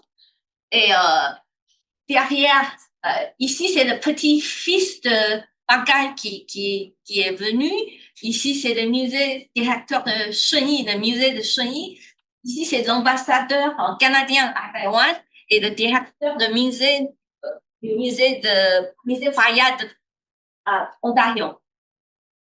Et en 2001, Yohani, président du Conseil des peuples autochtones, lui aussi, il est un pasteur de l'église presbytérienne, écrivait l'artefact constitue un formidable patrimoine culturel partagé par le monde entier.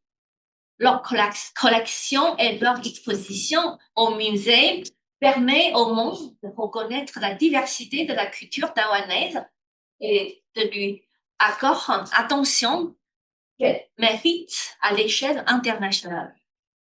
Le directeur du musée a dit, estime que la collection Makai sensibilise les Canadiens à Taïwan et soutient et encourage l'offre de Makai. L'exposition du musée contribue à établir le lien entre le Canada et Taïwan après un siècle. Et le chercheur M. Mustrahan, qui a critiqué l'exposition de 2001 à Taïwan, la qualifiant de marque nationale canadienne de diplomatie informelle du gouvernement taïwanais et de relations publiques pour les entreprises. Le chercheur de York c'est la personne qui a découvert cette collection, a utilisé le récit de Elho Mackay, sauvant le peuple autochtone, pour organiser l'exposition permanente d'objets au musée. On va voir après-demain, parce que depuis le temps, je suis pas encore retournée au musée. J'étais dans l'entrepôt, j'ai pas vu leur exposition. OK.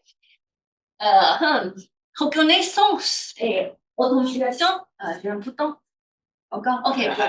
Nouvelle revitalisation familiale et culturelle. Le peuple cavalan a été officiellement reconnu par le gouvernement jusqu'en 2002. Le musée de l'exposition organisé avant sa reconnaissance par l'État. Et la lutte du peuple en cavalan pour la reconnaissance à travers le Mackay et ses artefacts, il y a 2 points.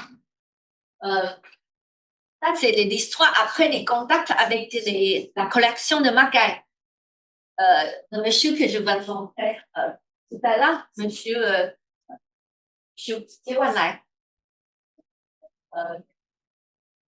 qui a construit un trésor d'identité ethnique en projection des parents portant le nom de famille spéciale, celui de missionnaire.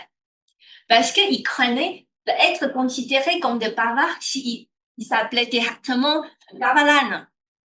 Et deuxième point, c'est pour devenir membre de groupe ethnique autochtone officiel, il faut posséder une culture et des vêtements traditionnels. Voilà. Les Cavalans ne possèdent pas parce qu'ils ont perdu leur langue, leur coutume. Et la collection Mackay comprend une robe de mariée d'épouse de la fille de Taiwan a commencé à tisser des robes grâce à ce modèle.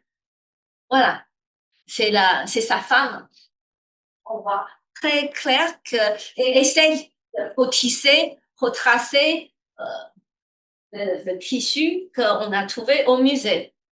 C'est cette robe-là, magnifique robe des femmes que les presbytériens du village Cavalan, ils ont redécouvert. Mais c'était difficile, hein, les techniques. Ils n'arrivent pas à faire aujourd'hui. Vous croyez que notre technologie est avancée, mais en fait, non.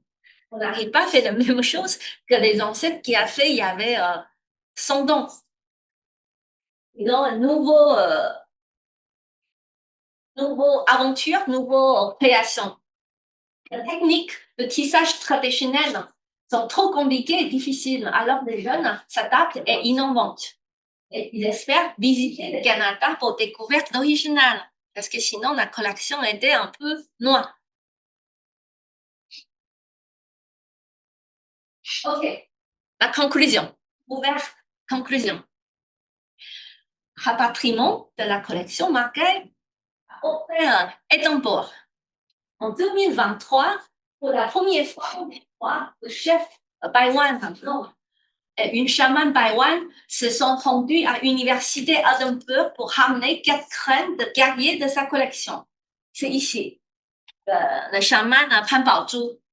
Et ici, on voit, c'est la tête des guerriers qui était prise pendant la guerre en 1864 et qui datait de 1864. Pardon.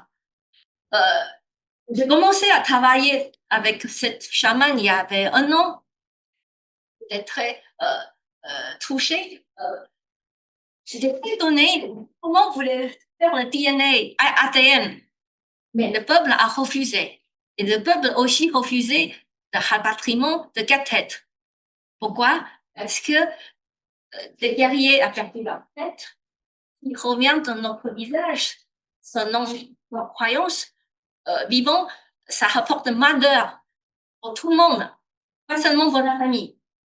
Et ADN, ça pose un gros problème. Pourquoi? Parce que c'est pas le même gars que Péline a parlé. Pourquoi? Parce que on veut pas, les gens m'ont expliqué, on veut pas savoir où cache cette tête-là. On ne peut pas savoir où ils étaient. Ils sont à Taïwan. Les gens ne voulaient pas savoir où ils sont. On ne veut pas faire de l'ADN. Pourquoi? Parce qu'on ne voulait pas avoir un héros aujourd'hui. Derrière héros important, ce sont les gens, les ancêtres, plus que 1000 personnes mortes. Son corps par terre, on ne retrouve plus leur corps. C'est eux qui est plus important aussi. C'est pas cet héros, on va le ramener. En plus, aujourd'hui, c'est un peu compliqué. Parce que le colon, il sait très bien l'échange entre les différents villages. Et maintenant, tous les villages des différents voisins, ils sont en paix. Et si ces 4 vont bien, la guerre va recommencer. La paix existe aujourd'hui, on ne va pas retourner dans la haine historique parce que certains ont aidé les Japonais à faire la guerre. Et c'est pour ça que les Japonais puissent pris la tête. Et jusqu'aujourd'hui, il y a encore une tête mystère, on ne savait pas où ils étaient, où ils sont. On ne savait pas. La tête était partie au Japon et au sud, à Inde, et finalement, à derrière, en Angleterre. Toujours cette l'histoire. La construction du musée national de peuples autochtones de Taïwan a commencé en 2024 et devrait être achevée en 2030. Et le musée représente le pouvoir des autochtones, le contenu de ce qui est rapatrié ou quelque chose qui est à l'étranger devient un sujet très important. Parce que le musée va contre peut-être des choses noires de l'étranger pour plus les autochtones à Taïwan pourraient voir tout près tous ces objets. Mais le problème, lorsque je veux l'expliquer, il voulait un chaman, une chamane, plus qu'un médecin ou fait de l'ADN. Il y a quelque chose. Le contenu de ce qui est rapatrié, c'est des objets ou c'est des lames qui est plus important aujourd'hui, ou dans le cas de Makai, c'est savoir-faire en fait.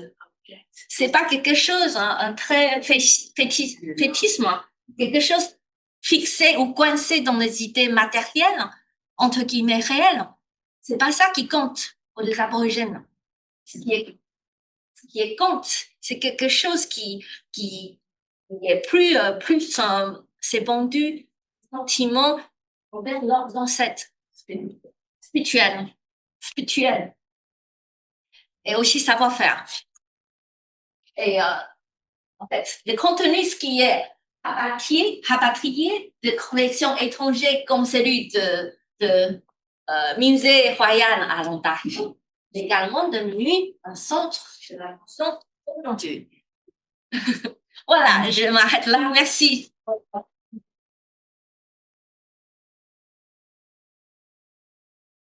If you have questions, write them down so you don't forget. We'll come back to the questions for any of the speakers after the break. Is that okay? Yeah, of course. I forgot to pass you the book we published, the collection of Makai en 2000. C'est dommage, c'était pas traduit en anglais ni français parce qu'on n'a pas le moyen à l'époque. Merci à vous tous.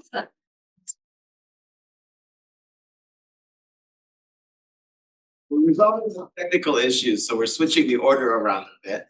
And one of the advantages of being the MC and also being the speaker is that I can shorten my speech very, very much. So I'm going to do this very quickly and very briefly, just going over some of the highlights that I'll do. So basically what I'm trying to do, this is something that I did with an article I wrote while I was at Minpaku about the materials that are in these museums. And I want to try to think of a phenomenological approach using materials that we see in museum collections to understand the relationship that Indigenous peoples have with pushing them out, because I work with Tzedek.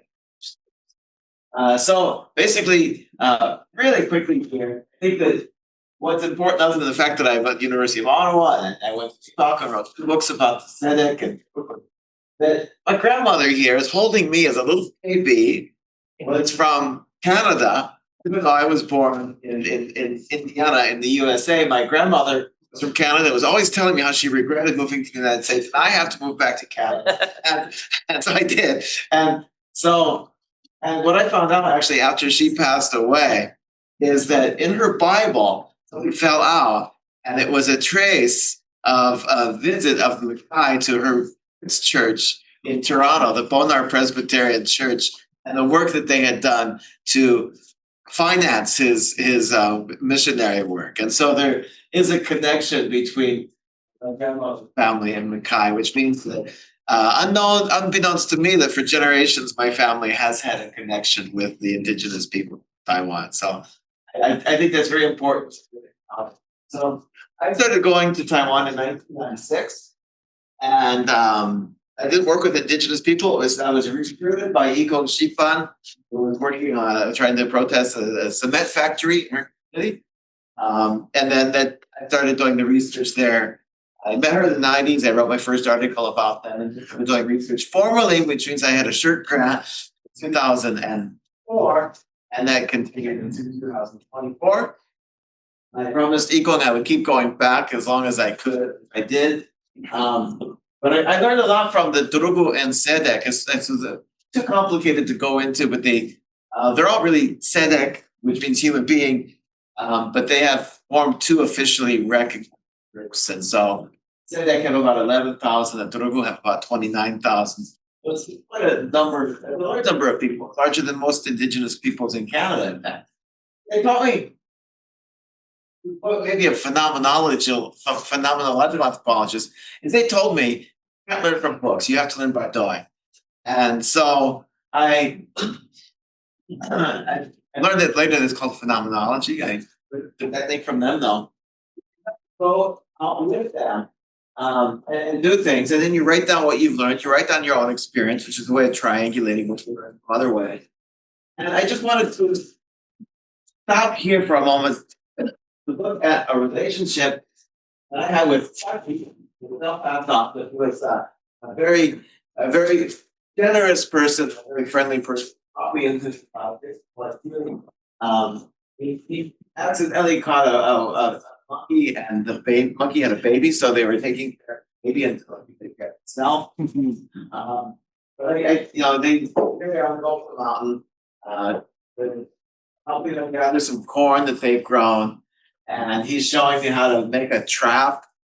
But I think it's important to look at the material culture in their lives, where there's an awful lot of plastic.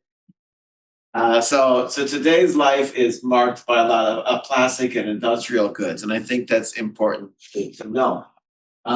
Saki used to tell me that when he was a young boy, they lived in a traditional society. They didn't have money. Money came from outside. They shared within their community. They traded. They bartered with people from outside. I now have figured out that he's talking about World War II period. So it was actually personal poverty more than traditional society. And I think that these museum items are telling us that the Sedek, Turugu, and the other Diktai and Toda, they were not materially poor at all. They had very rich material culture, which is amazing. So I want to learn about that and understand how this meshwork of life we have with other beings has changed over time and is visible in these collections. One important word to start, of course, is with the Sedek Turugu words. So one of them is to understand what is Takia, which is all of these mountains back here, which is very important to their lives. It's a world of animals, ancestral spirits, and traces of human migration. Places where people love to take me to when they can. Modern Sedek people don't spend a lot of time in those forests, but we try to understand that. Just how to do that, we're looking at items I found in museums, objects in museums. I was very touched by a young Lukai woman, actually. We're looking at this pot, and a pot like this is my home. We're looking at the little museum of National Donghua University, and she said to me, our elders told us that these museum pieces are not just objects, they are alive. they are the ambassadors from our people, and they have something to say if you're willing to listen. And so I take that very seriously. And so I've been looking at these objects as ambassadors and realizing that they're ambassadors between peoples. And so they can be, we go to the Royal Ontario Museum or the Museum of Civilization, History Museum here. We see these objects that came from other people. It's a way of learning about them. There can be exchange. I agree with much of what Gilbert White Duck said this morning, but ideally, as we move into the future, these items will be shared at the will of the people who provide them, and with the intention of representing their cultures. And I think that Taiwan is way ahead. That Indigenous Museum, I know that it's going to be managed by Indigenous people. I know that because I know Taiwan very well. But what they can be ambassadors, and it's across generations as well, but also across species.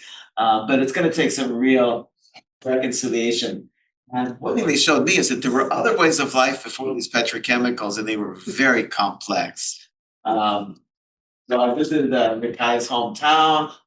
I've been visiting the Ram. He was Presbyterian, which is important. The particular type of Presbyterianism that it is today is probably different than it was during Mikai's time. I'm sure he's had nothing to say about same-sex marriage, for example, but they're very similar. But in Taiwan today, it's a lot about identity-based politics, and so affirming an identity. You can see that over here too. But we can see that Mackay was very supportive of Indigenous rights in the way of his time. He said in his book, these Aboriginal inhabitants held the island to be theirs by the right of centuries of possession. And when the Chinese came, they were regarded as intruders who would not respect native rights. That he was praised by others, and quite interesting. I want to delve into that a bit more. So just some of the items in the museum can help us see things. I found this very interesting. So, for example, when I took students to Taiwan, and we met with this Durugu elder, among many other people, and she showed us, and this I've gone through this many times. They take the rainy plant, and then they show us how to make the yarn from that by hand. And she told me that they had long ago domesticated these plants, and so they were not primitive in any way. They called the garikbara is what they use to make their living. And longai means monkey, is the one that's not been domesticated. It's the wild one. And she told me, she said that only the ones that they grow in their village are the ones that have the fiber that's strong enough to weave wool. The ones that grow out in the forest, the fiber is just not strong enough to make clothes. So somehow our ancestors knew that you had to transform the plants to make it possible to make clothing. So how did they do that? To actually transform the plant into something else. And so they were scientists.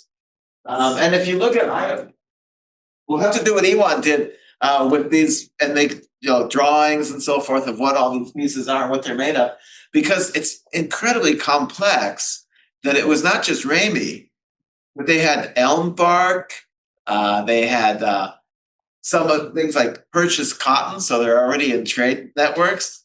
And they brought it together to make these beautiful pieces. And there were shells in them. These are high mountain people far from the sea. There were beads that were probably acquired from outside of Taiwan. I'll show you something else by that. But also, because of my animal research, I'm interested also as well as the way that they make things out of animals. A hunter asked me to take a picture of the muntjac he took, so I did. And there's a hat made out of a muntjac. So I want to look at that. Knives are very important. We can't avoid looking at that. What I find is interesting is how they really took the time to make the handles of the beautiful items of handicraft, which we can see in museum collections. And the question there is, how did they get the steel for these knives, right? Or the iron, whatever.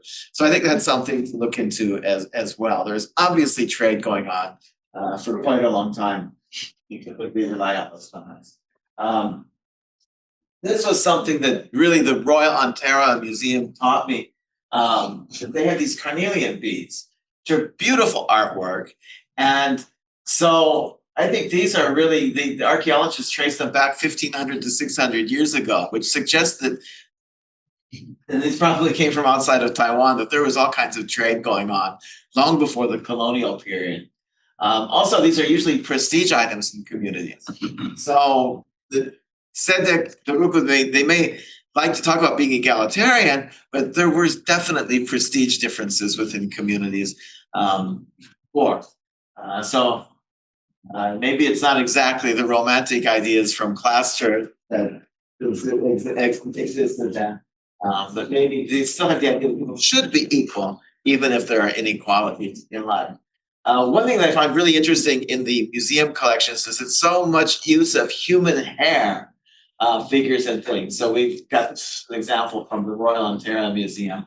At Minpaku as well, I had these knives that had this very elaborate human hair decorating the knives. And that was the hair of the victims of the person who had used those knives in the head hunting. So these are, so these are ambassadors of a way of life here. So basically, the artifacts provide new information about peoples and relations across the Indo-Pacific, contributes to people-to-people ties, reconciliation with Indigenous peoples. If we do things correctly, we have to listen to the advice that Gilbert and others are giving us and let Indigenous people take the leading role. So I think that we can learn more about the pre-colonial relations of the tattooed peoples. Sedek Pedasa. I hope that we can continue with this team of researchers working on this to come along and learn more about this ways of life. So Mahoy Namobana and Chimigwich to everybody. Thank you for the people who have financed my research over the years on this and provided some photos. And of course, for all of the generous Sedek and Turugo people who have really brought me into their lives and welcomed me for as really this family almost for so long. So thank you very much. So two disclaimers. So first of all, what I represent today is some preliminary fieldworks and observations. I'm not an expert in Taiwan. I'm actually new to Taiwan. I've been working in the Philippines for most of my career. So that's the first one. Second disclaimer is that the presentation will be in French because we are in a bilingual university. So j'ai travaillé beaucoup sur les groupes montagnards aux Philippines, donc avec les Ibaloy, les Blahan, les Alangan, donc dans différentes régions des Hautes-Alpes. Et je me suis intéressé beaucoup aux droits territoriaux et aux relations avec l'État, et également comment les populations s'adressent, interagissent, et des relations avec les animaux, les non-humains. Donc très brièvement. Et j'ai voulu parler à Taïwan pour justement essayer de comprendre les liens avec les Philippines, donc que ce soit des liens culturels dans la perspective de l'expansion austronésienne, mais également de comprendre pourquoi à Taïwan ou aux Philippines on cultive le riz ou le millet par exemple, les relations aux cochons, les usages de plantes comme le taro. Donc, c'est des choses qui me questionnent beaucoup. Donc, j'ai choisi de travailler avec les Atayal, les Tayal, parce que c'est une population qui est aussi montagnarde, mais qui est aussi connue pour les tatouages faciaux et la chasse aux têtes, comme un groupe avec lequel j'ai travaillé aux Philippines. Les Tayal sont aujourd'hui intégrés à Taïwan, ils parlent le mandarin, mais parlent encore couramment leur langue. Ils sont connus pour leur tradition guerrière. Ils ont été oppressés par les Japonais, et c'est aujourd'hui un des groupes les plus nombreux à Taïwan, qui inclut en fait plusieurs sous-groupes, dont les Sédiques, les Truku, qui se revendiquent comme étant des groupes différents aux langues différentes. Mais ils partagent toutes sortes de liens culturels et linguistiques. Donc, au cours de ces recherches que j'ai menées cette année, en fait, janvier à avril, j'ai été dans plusieurs communautés Tayal, donc à Wulai, dans le nord de Taipei, avec Juan Nguepo, donc qui est un chercheur à Tayal. Son nom à Tayal, c'est Yobu, qui est professeur, qui est anthropologue à l'Académie Sinka, à l'Institut d'ethnologie, avec Pichen Liu. J'ai également été avec Pichen à Sumangus, donc on a fait un peu de terrain ensemble, donc dans ce village qui est très bien connu à Taïwan. J'ai été aussi à Paipufan avec Atao, qui est un étudiant à la maîtrise en anthropologie, qui est Tayal. Donc, j'ai été dans sa famille. Et j'ai aussi été à Ilan. Donc, dans 4 sites différents. Les Tayal ont le statut autochtone, ils ont des territoires reconnus par l'État. Et ce qui est intéressant, c'est que ces territoires et les ressources sont au cœur des rivalités contemporaines. Donc, que ce soit pour l'usage, l'exploitation des ressources de bois, mines, gravier, mais également des resorts et activités touristiques. Donc, de ce point de vue, la situation est très similaire aux Philippines, même si les lois sont très différentes.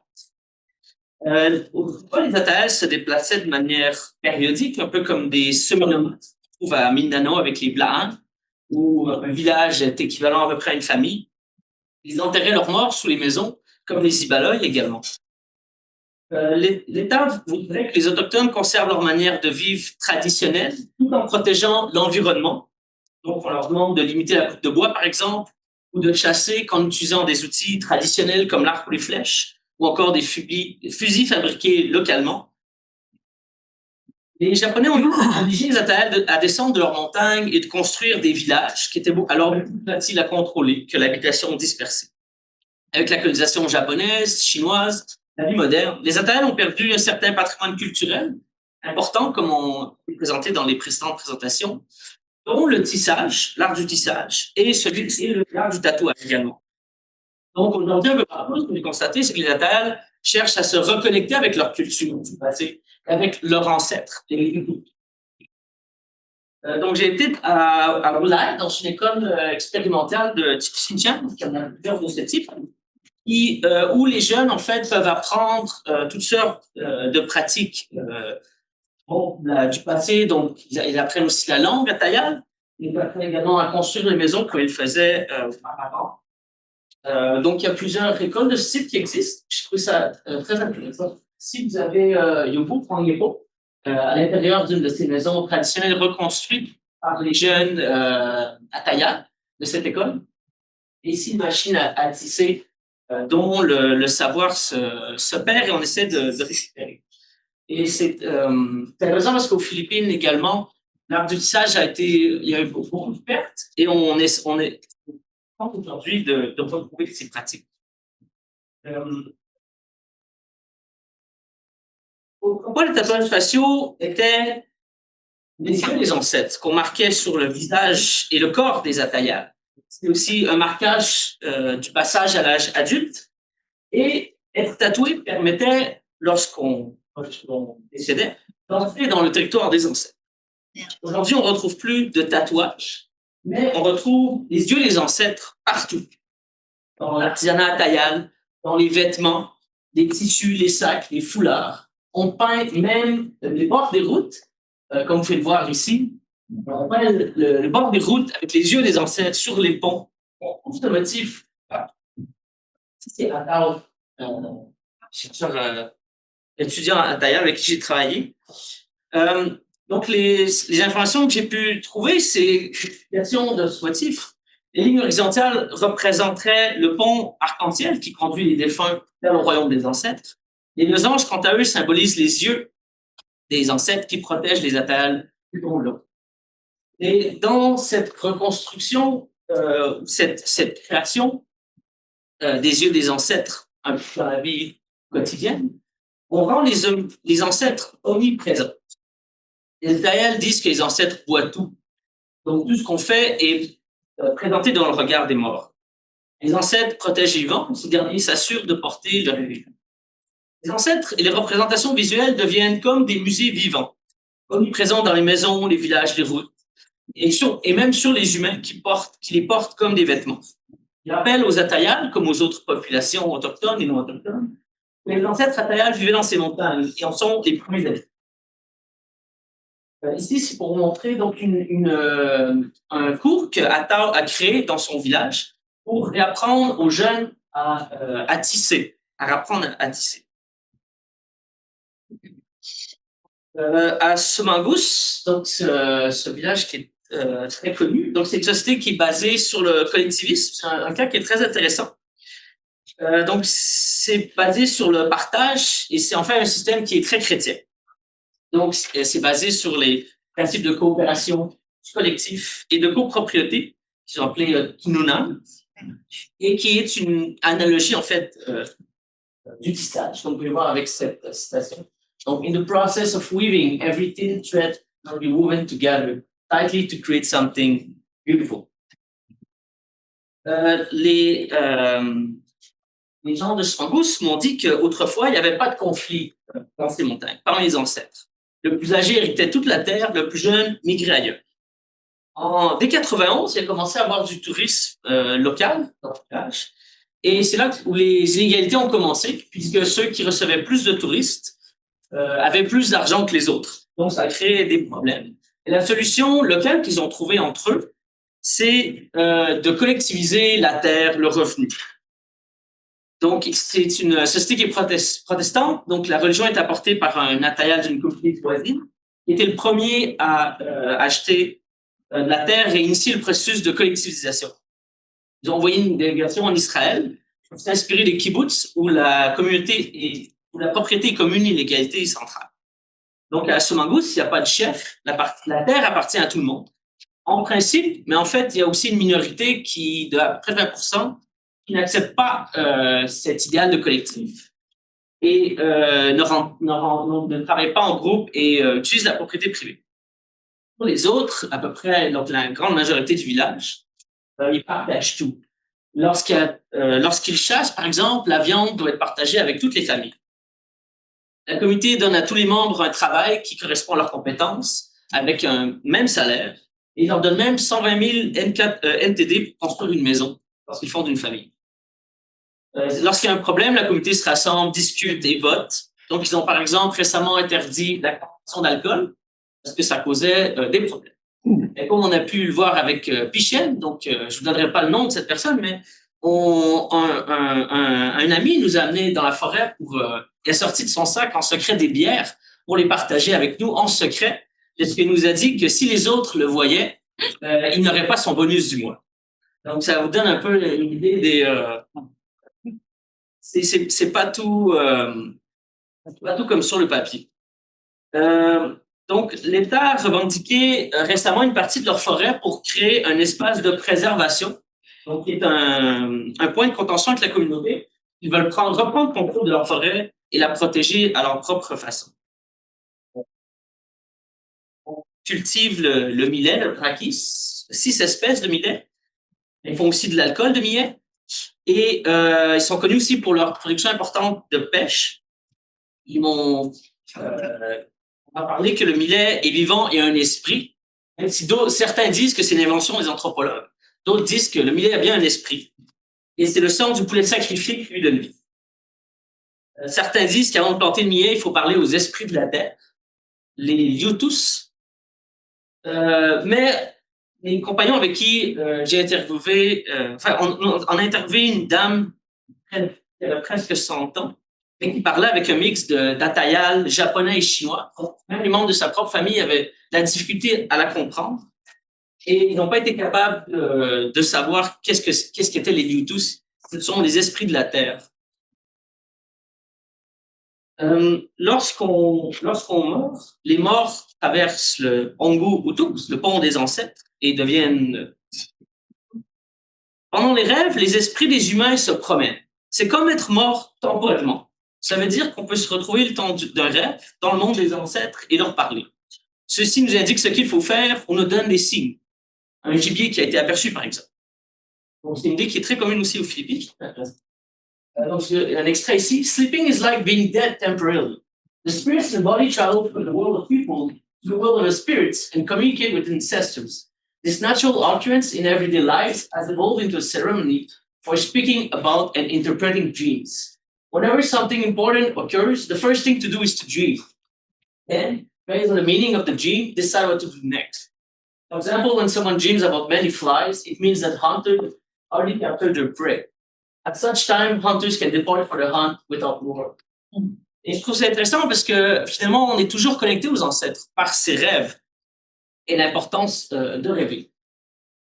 Si c'est deux autres citations que je trouve intéressantes qui font des analogies de la vie et de la mort avec l'art de tisser. When we are first born, donc traduit comme ancestors, is weaving. Utux weaves a rainbow bridge. Et la deuxième citation, when people pass away, Utux is finished weaving. C'est dans un rêve que le chef du village, Marus, il a rêvé en fait de ce village qu'il a par la suite fondé. Il a également rêvé des Yayakparu, les arbres mères, protecteurs géants, parce que comme des mères, elles protègent les arbres de la forêt. Après le rêve du chef, les Atayas sont allés chercher les arbres géants dans la forêt. Throughout the search, there were many similar dreams. Nessa Sulung heard in a dream that the giant trees above have fallen and tumbled down below. After more than 2 months, Buhui Issei finally located the giant trees closest to the village. The next day, the travel men formed a group, confirmed the location of the trees. When they arrived at the site and saw the trees with their own eyes, they knelt down and prayed, giving thanks to Utux Tayan, God, and Utux Nikis, ancestors. On the night, the men returned from the stand of giant trees. Yurao Islam dreamed that white, black, yellow, and flowery goats went to the giant trees to drink water. The path left by the goats was very clear.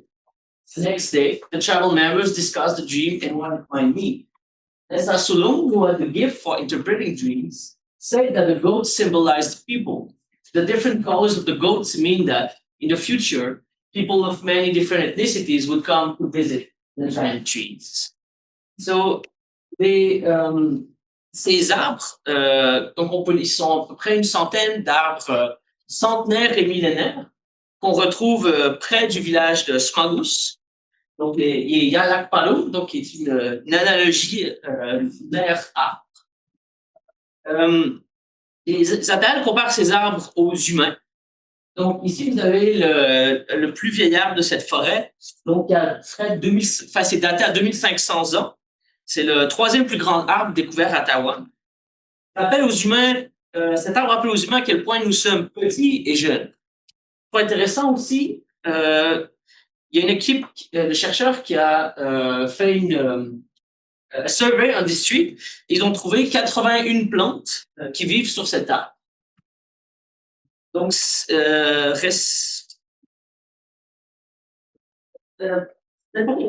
donc, plusieurs de ces arbres milléniaux ont été détruits récemment. Leur destruction est attribuée au changement climatique et à la perte de connexion entre les vivants et les ancêtres. Une menace plane sur le territoire des Atayal. Ils doivent continuer à rester en lien avec les ancêtres. La préservation de la forêt et de ces arbres en particulier est très importante, car la forêt est un lieu de transmission de l'histoire des Atayal. Elle héberge toutes les ressources qui font leur identité. Merci. Hello, everyone. My name is Frédéric Laurent. So, continuing, thank you very much, Scott, for inviting me to this important gathering devoted to me in the Indo-Pacific. I would like to take this opportunity to underscore how profoundly this topic concerns me. As we know, in Canada, significant efforts are necessary if we are to make reconciliation in the sociological field. Some Inuit communities, and the Ayamut in particular, have crucial needs in this respect. It is therefore a great honor to acknowledge the presence today of Elder David Sakwa, a respected knowledge keeper and master drum maker, drum dancer. Thank you, David, for coming. Following the forced relocations of the 1950s, the Ayamut were dispossessed not only of their homeland, but also of the material basis of their culture. And remarkably, a large portion of their cultural belongings is not held in Canada now, but in the Netherlands. So this situation calls for renewal, reflection, and I believe offers a remarkable opportunity to develop a future collaborative project grounded in ethical stewardship, community leadership, and the principle of cultural repatriation. But this is not the subject of my talk today. I will rather talk about museum and bats, raising questions more than providing answers. Bats have existed for 50 million years and have survived every climatic crisis in their evolutionary history. Their presence in human daily life is discrete. They are elusive, nocturnal beings. In this paper, I choose to consider them as active agents, much like humans, and therefore ask what they make humans do. I adopt a generative interpretive stance. It should also be noted that in numerous societies around the world, bats have entered kinship systems. For example, I take just one. In Aboriginal Australia, among the Yolngu, humans are said to be the former bats who became human after undergoing circumcision. So this is shown by Deborah Birdrose and Howard Murphy among. Florence Brunois, who died this year, raised the following question. What ethical framework should apply to primates who constitute the primary sources of medical knowledge for the Batoro of Uganda? This question is significant, for behind the objects, and we have seen that this morning already, lie non-human beings whose presence, agency, relationships, but also must also be acknowledged. So in Asia, bats receive particularly distinctive cultural treatment. In China, they have for millennia been associated with happiness and good fortune. It is there that they are most prominently represented in museums. In Australasia, bats are hunted, consumed, and at times kept as pets. Yet they're not always represented in museums. Some situations are even striking. In Mauritius, for instance, where bats were the only endemic mammal, they are present from the Natural History Museum. They are absent from the Natural History Museum in Poland. So one must instead go down nearby to see them flying alongside crows and pigeons. In Europe and the Americas, natural history museums primarily present their biology and ecology, but their social dimensions are almost never addressed. Elsewhere, bats tend to appear in marginal spaces as curiosities brought back from distant lands. They are sometimes associated with witchcraft or with Batman's style. How can we explain this invisibilization? How can we explain why so few museums that take genuine interest in bats? Beginning with the Musée du Quai Branly, which nonetheless holds more than 450 related objects. So I will present some of them today. So bats are there for 52 million years, so it's quite a long time. I mentioned that because of their absence. Very quickly, you have about 1,411 species, probably more, because we're discovering new species every year for bats. They are more present in the tropical areas than in other places, but they can be found quite north in Siberia. Like among Ainu, you have bats living in the snow. This is what interested me in the ERC project I'm working on with a group of students now and colleagues who is and are among them. So it's just to note that the map of the Australasian people and cultures is matching very well with the map of distributions of flying foxes. So which in a way is telling a lot about coevolution of these of the humans and the bats. Even if the bats, of course, were there present for a much longer period. So where to put the bats? In Western societies, we have a problem to classify the bats, and this is for a long time. So we can see that in the very old times, they were associated with evil and demons. But later on, we wondered, for instance, what were their relationship with the cats. So you have this image from Kircher from the 1667 depicting bad cat. We have also the bat as a good mother. It is very rare as an image because bats only have one baby. So here you see that they may have two in our imagination from 1657. Sorry, they are often represented as monster, like this one from Belgium from the 18th century. But also depicted as divinities, ancestors, and kings, members of human myth. So here are some artifacts from the South American, America, from the Maya, which are located in the Musée du Quai. Those are depicting masks, again, showing the connections between the bats and the ancestors. Here's some shield and other objects, ceremonial objects, depicting bats from Africa.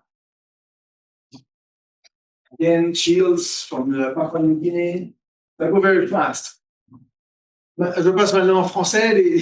Les chauves-souris sont très présentes dans les musées en Chine continentale, quelques objets ici, ce qui s'explique par évidemment cette association entre les chauves-souris et la bonne fortune. Donc la chauve-souris est présentée en 5 vertus: chance, richesse, longévité, santé et paix, ce qui explique vraiment leur présence sur de nombreux objets qu'on trouve en Chine et au musée du Quai Branly, mais qui ne sont pas exposés. On trouve les chauves-souris sur le papier monnaie pour les défunts.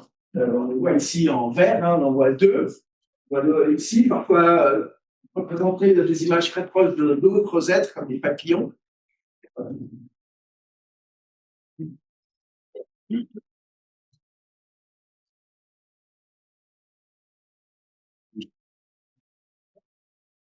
Voilà. Ici, sur de la matière, des flacons, des briquets. Donc, ces objets débordent le monde chinois, qu'on trouve au Japon, mais également au Tibet et bien sûr au Vietnam. Donc, encore d'autres objets féminins, des bijoux en particulier. On voit le motif donc, de ces chauves-souris qui est extrêmement fréquent. Alors, on les trouve aussi dans la vie quotidienne. J'en donne juste un exemple de l'opéra de Pékin à Tianjin, où on peut voir ici au centre de la scène 4 chauves-souris. En fait, il y en a latéralement, il y en a aussi au plafond. Donc, elles sont extrêmement présentes dans l'univers quotidien. Ici, dans une boutique de chapeaux, au hasard, vous voyez en haut, sur une sorte de linteau, une poudre, on retrouve aussi ces motifs avec les 4 chauves-souris. Ou à l'aéroport de Shanghai, on peut encore acheter des chauves-souris comme souvenir en 2024. Donc, on est post-Covid. Hein. Alors, la chauve-souris est bonne à consommer, bonne à penser. Donc, ici sont un certain nombre de photographies, d'objets, de filets capturés donc des chauves-souris. On connaît aussi leur présence dans notre propre univers, puisqu'elles ont inspiré nos avions, et en particulier les premiers dessins de Clément Adler.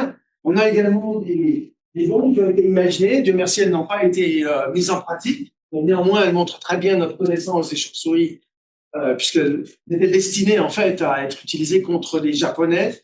Ce qui montre qu'on connaît la synanthropie des chauves-souris, c'est-à-dire leur volonté de venir se loger sur des maisons des humains. C'était l'objectif, c'est qu'elles fassent exploser ces maisons des humains. Finalement, ça n'a pas marché, donc cette expérience n'a pas été. Alors, le pouvoir des chauves-souris, là aussi, se traduit dans de nombreux objets, leur présence dans de nombreux objets cérémoniels et utilisations, à commencer par des modes vestimentaires, donc chez les femmes du XIIIe siècle, en France et en Europe, de manière plus large. Ici, des robes type de chauve-souris. Mais on trouve également ça dans d'autres ornementations, des pectoraux ici en forme de chauve-souris qui viennent d'Amérique du Sud ou d'autres objets de Mongolie.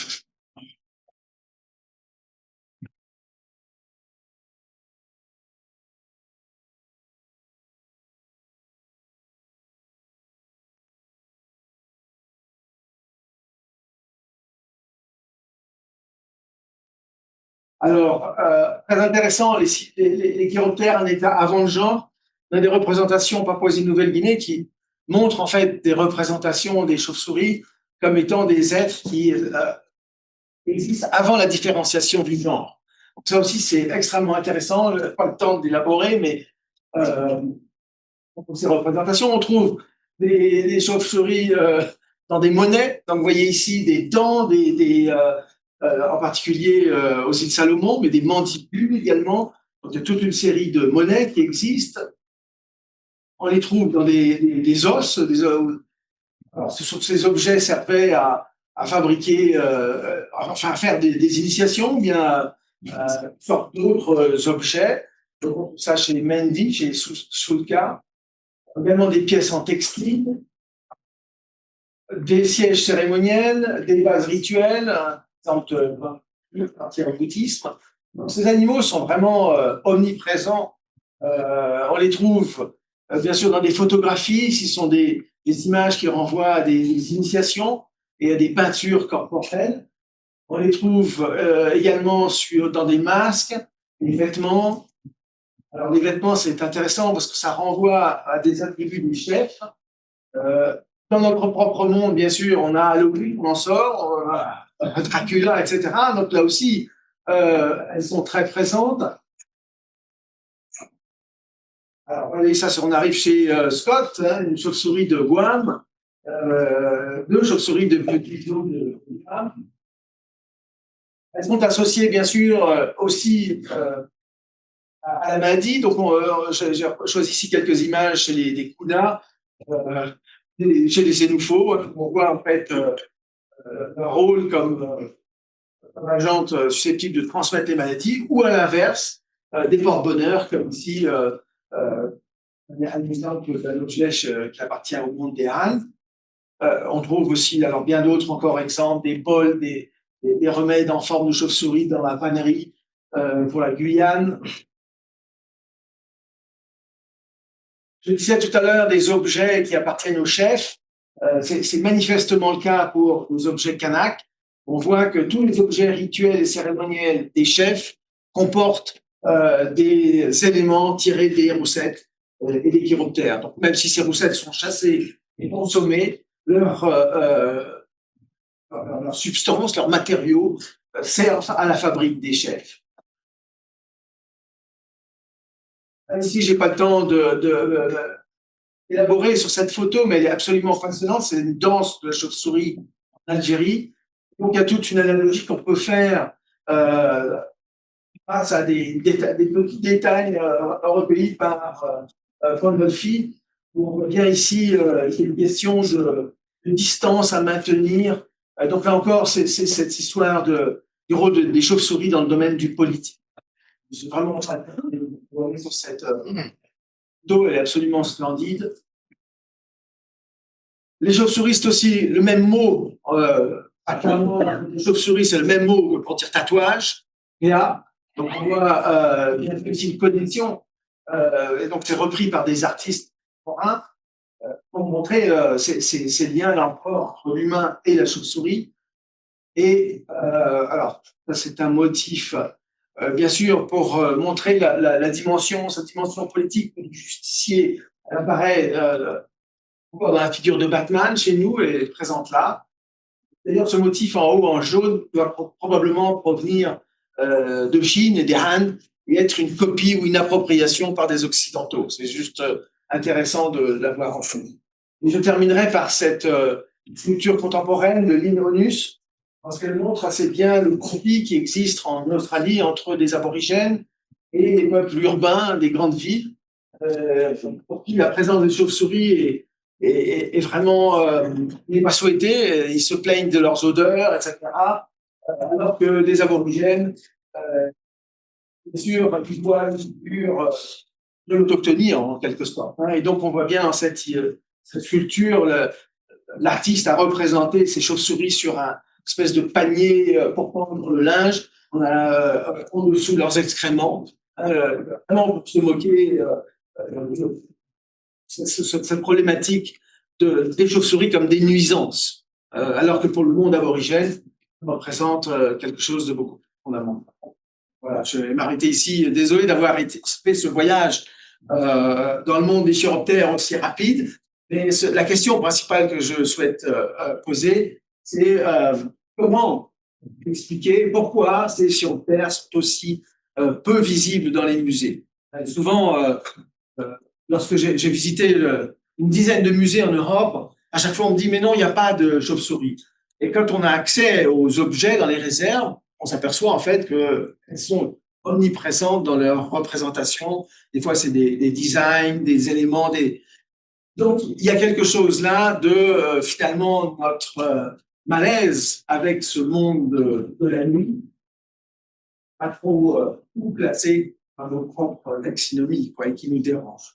Voilà, merci.